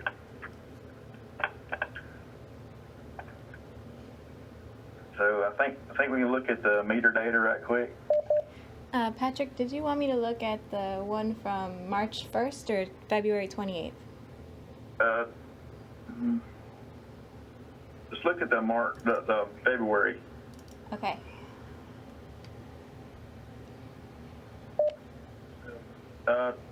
The Mark says it's the other one.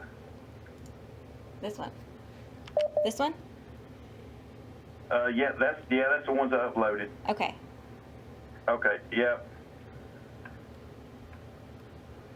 So what we saw, about a 25 kW base load.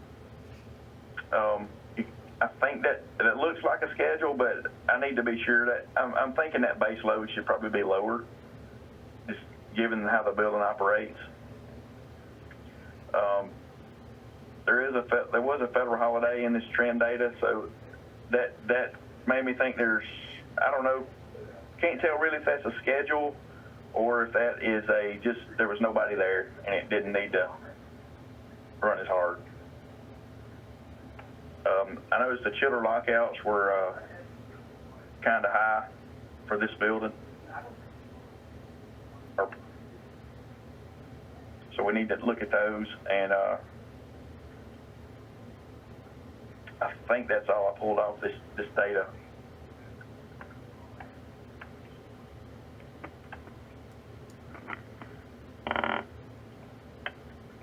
It's a really good graph. I think you get a lot packed in there. Yeah, that's only about 2 weeks worth of data.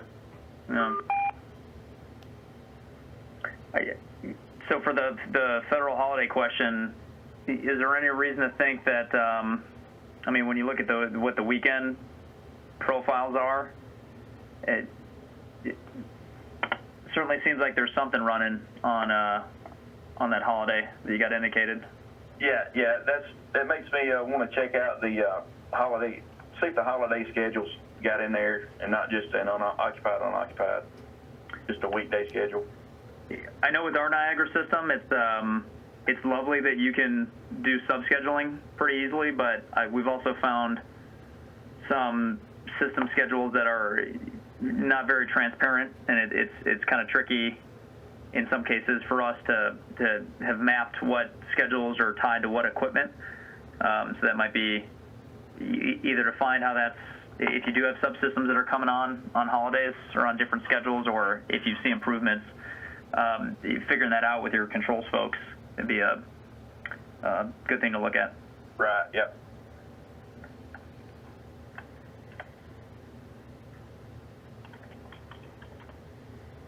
I guess if you've got any questions, that's all I got on that building. I got a question for David. I know you talk a lot about relief fan control versus return fan control. Is there anything I can send Patrick and the folks at Redstone to help as they evaluate the design intent of their relief systems and what they may want to do about it? Yeah, I got a little presentation where I show the difference and talk about the difference between relief and return fans, and then there's the NBCIP report on variable VAV system return and relief fan control strategies. So I'll send you the link to that. I got that up on the website, and I'll send you that presentation. I missed what they said. Something killed my audio. I think I figured it out, but I missed what they said about that. But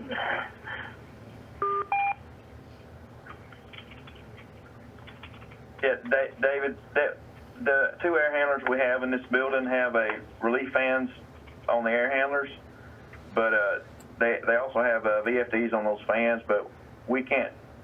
They don't look like they've ever been turned on. So I'm not sure if they were spec for the job and put in and not needed, or if they just never got commissioned and put into use and need to be. Okay.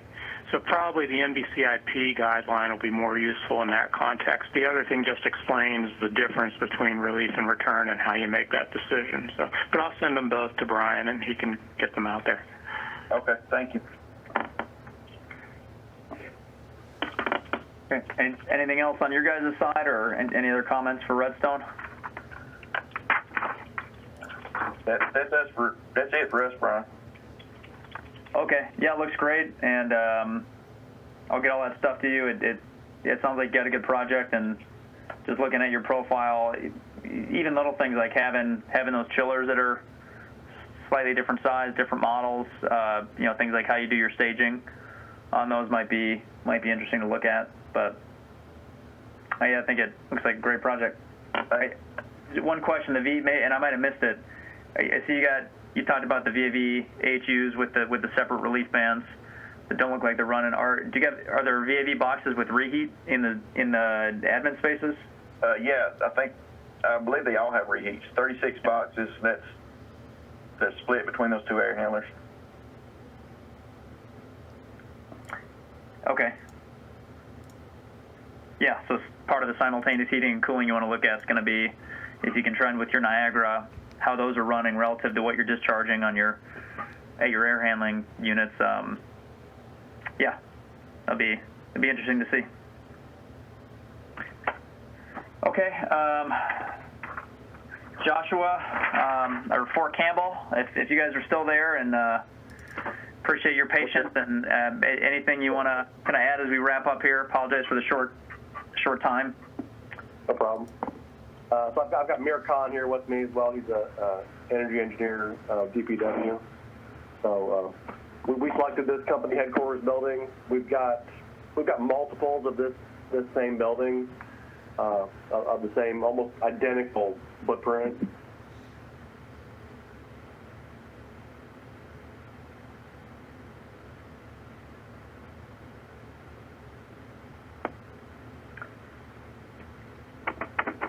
Hey, Joshua, we might have lost you on audio. Are you or Mir there?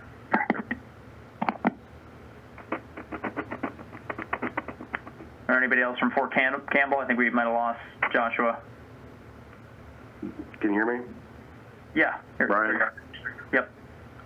Hear me now? Hang on.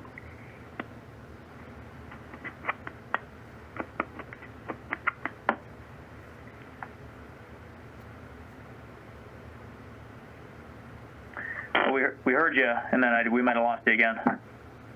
Something's wrong with my speakerphone, I guess. So we've got multiples of this building. On the energy data, I got that from our MDMS meter, the electrical, and then the gas data we get monthly rates from our privatized gas utility company. So that's monthly. I may be able to get hourly gas data, but I haven't pursued that yet. We had a problem with our MDMS meter, so that data is FY16. I've got it back online and reading now, so hopefully we'll be able to take a look at that over the course of the study here, and hopefully it's similar. The energy, the EUI that I calculated actually came in lower than the benchmark, and I used that sustainable design development memo document. So they cross-referenced that CAT code building to an ASHRAE 100 type for our climate zone. I think maybe one of the problems with my EUI calculation is there's a pretty good amount of square footage on the first floor that's not fully conditioned.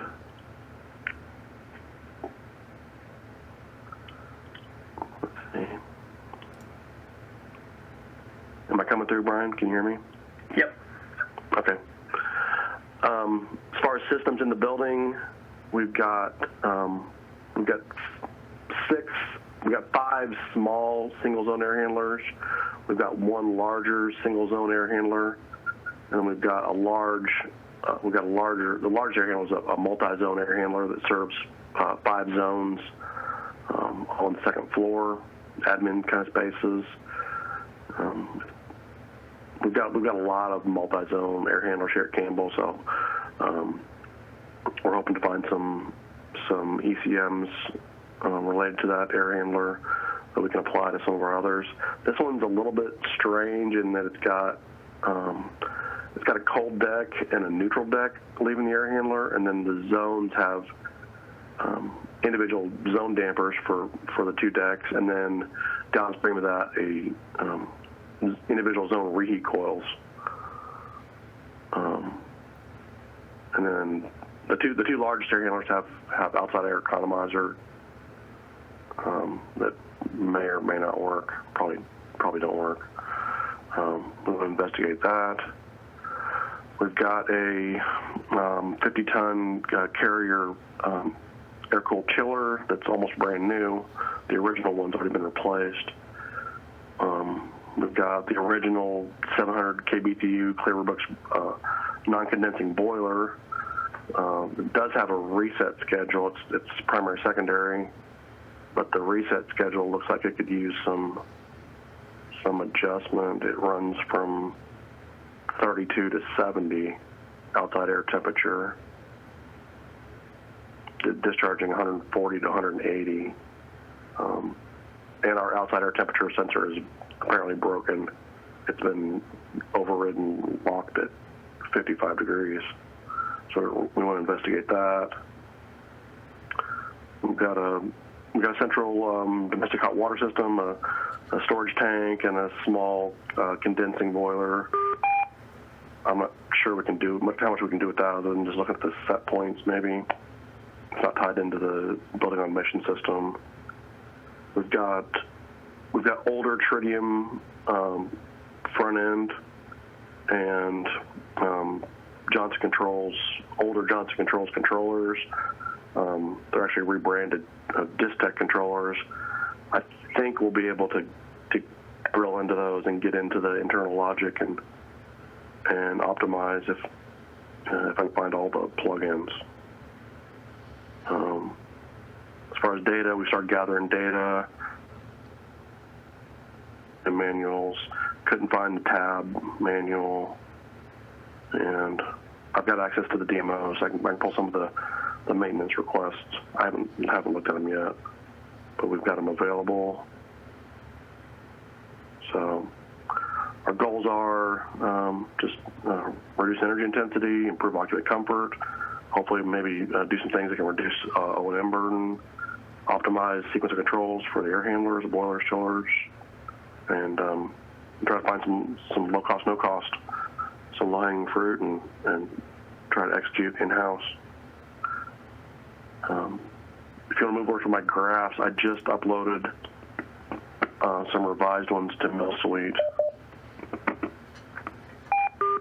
Does that look right? Does that look like the new ones?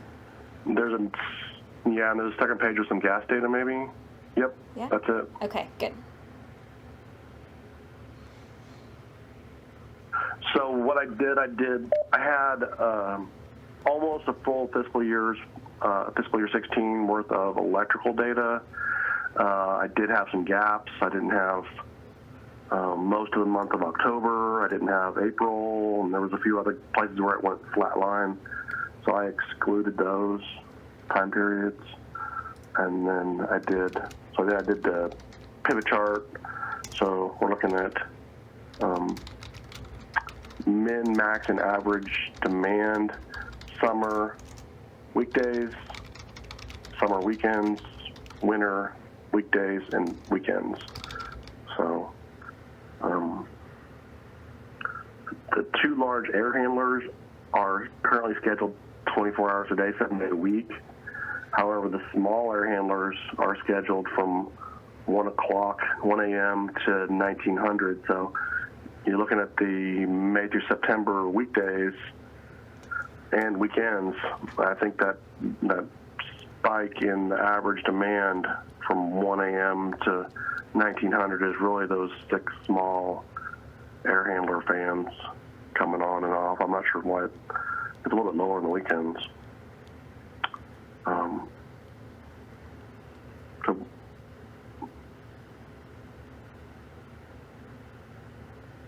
So probably got some scheduling opportunities with our other 2 air handlers. We're not doing any we're not excluding any federal holidays on our schedule, so that could be an opportunity. Well, Can I ask a question, Joshua? Yes, sir. So looking at your weekends between the summer half and the winter half, is the thinking that you've got exhaust fans or you've got air handling units that are driven off OA or driven off unoccupied threshold, and that's why you got that higher average demand in the summer weekends? In the summer weekends? Mm-hmm. I think that probably the chiller is just running. The chiller doesn't, we're not scheduling the chiller plan at all, so it's just trying to make chilled water 24/7, and our 2 large air handlers continue to run, every day of the week. They're not being scheduled, so I think we just got some. I need to dig into why the 2 large air handlers are not being shut off on nights and weekends. If that was there was some kind of complaint in the building, and that was an easy thing to do, is to override the schedules. We see that sometimes, and we need to dig into that and try and put all the equipment back on an appropriate schedule and see where our gaps are, I guess. That makes sense. Yeah. And the discrepancy is, the winter weekends are 20 kW average, the 30 kW peak, and the summers are 35 and 40 average and 60, 70 peak. So I think the only thing that accounts for that is probably the chiller. It'd be interesting to see if you can narrow down what, in the summer periods, what's that 1 a.m., 2 a.m. jump, if that's really the chill water plant thinks that's when it needs to come on to prepare for the scheduled operation. Well, that's what I've got. I've got 5 small air handlers that come on at 1 a.m. I think that's probably, I need to dig into that more and see what the size of those units are, but that could very well be what it is. I know we're out of time here, but if you want to go on to the gas slide real quick, next page there. So it looks like we're doing a fairly good job. This is several years of monthly natural gas data.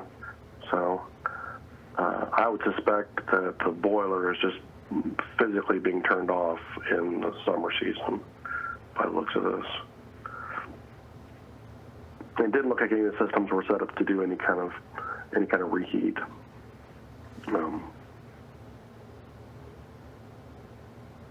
Yeah, with the multi-zone unit, it seems like there's almost just some baked in, by design reheat that you would need.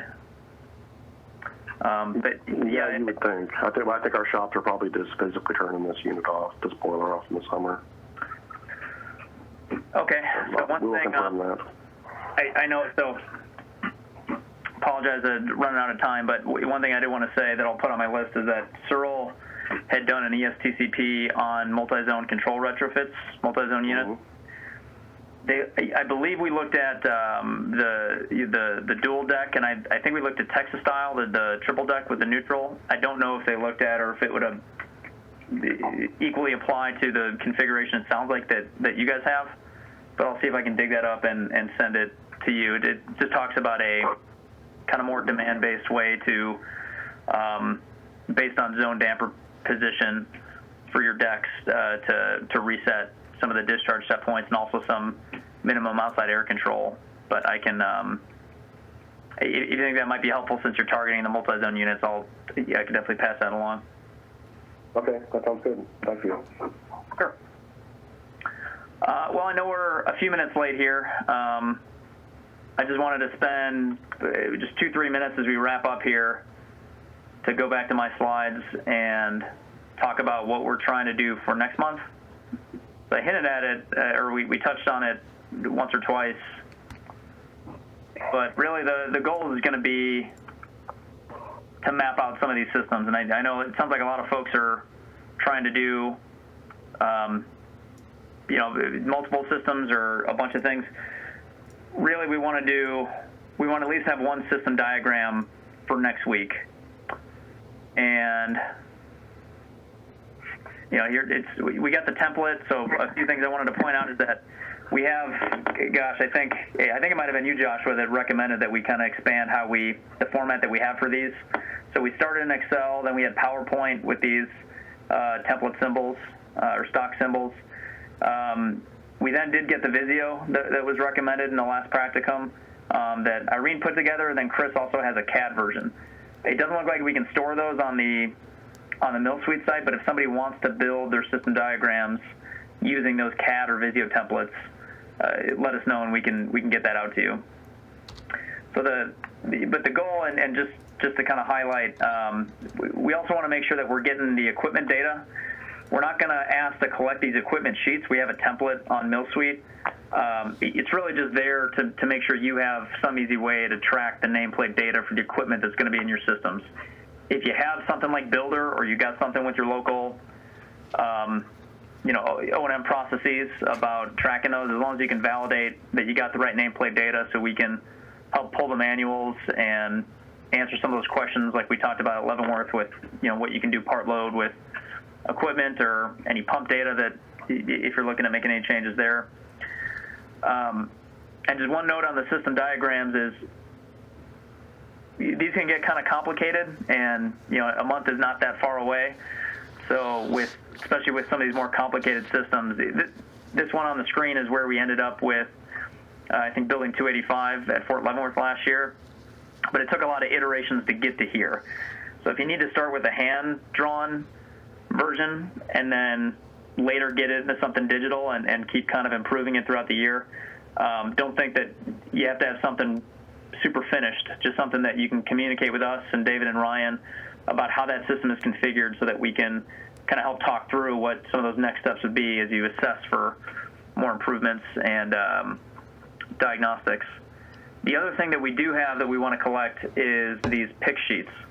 So this is on MillSuite, and really unless we can help see your system remotely, it's going to be hard to diagnose some of those issues with you. So as you're in the field doing the system diagram, that's really the good opportunity to take the pictures, pop them into this template, so you have one worksheet per building that we can pull up while we're on the calls. That's really going to help us with this remote fashion that we got. So just the last slide here, next steps is any additions or edits to the facility profiles. I know there's some things in our template sheet we're going to fix, and anything else that was pointed out about EUI or things to add that you had as blanks now, please update those, get them on the MillSuite. For the next session, this is a pilot year, so I think we did pretty good. We're fitting a lot into these 2 hours. I think we've got enough people that we probably want to break into teams so that we don't have really large calls, but we've got a series of small calls that everybody's welcome to join, but we can at least identify times to put people with some similar elements in their projects together. So we'll have that for next session. But really just a reminder is at least one system diagram in some kind of format that you can share. And we've got some instructions on MillSuite about the kind of things to put on there. The pick sheet to go along with that for those systems. And then we'll send out an invite for the next call, which will be 3 April. And from this point on, I'm going to use everybody that provided the emails in the survey registration. So thank you to the folks that did that and provided the additional names for folks in your organization. And then we'll march on from there for making sure that we get this call scheduled hopefully at least 2 weeks in advance. And if we need to adjust the individual team calls, it'll be easier to do that in smaller groups. So that's all I got. I think this was a great first call, and I look forward to seeing more of what comes with the projects. Irene and I will be the hub at Searle to try to get all that info that Ryan and David pointed out to you for the projects. And thanks everybody for the call.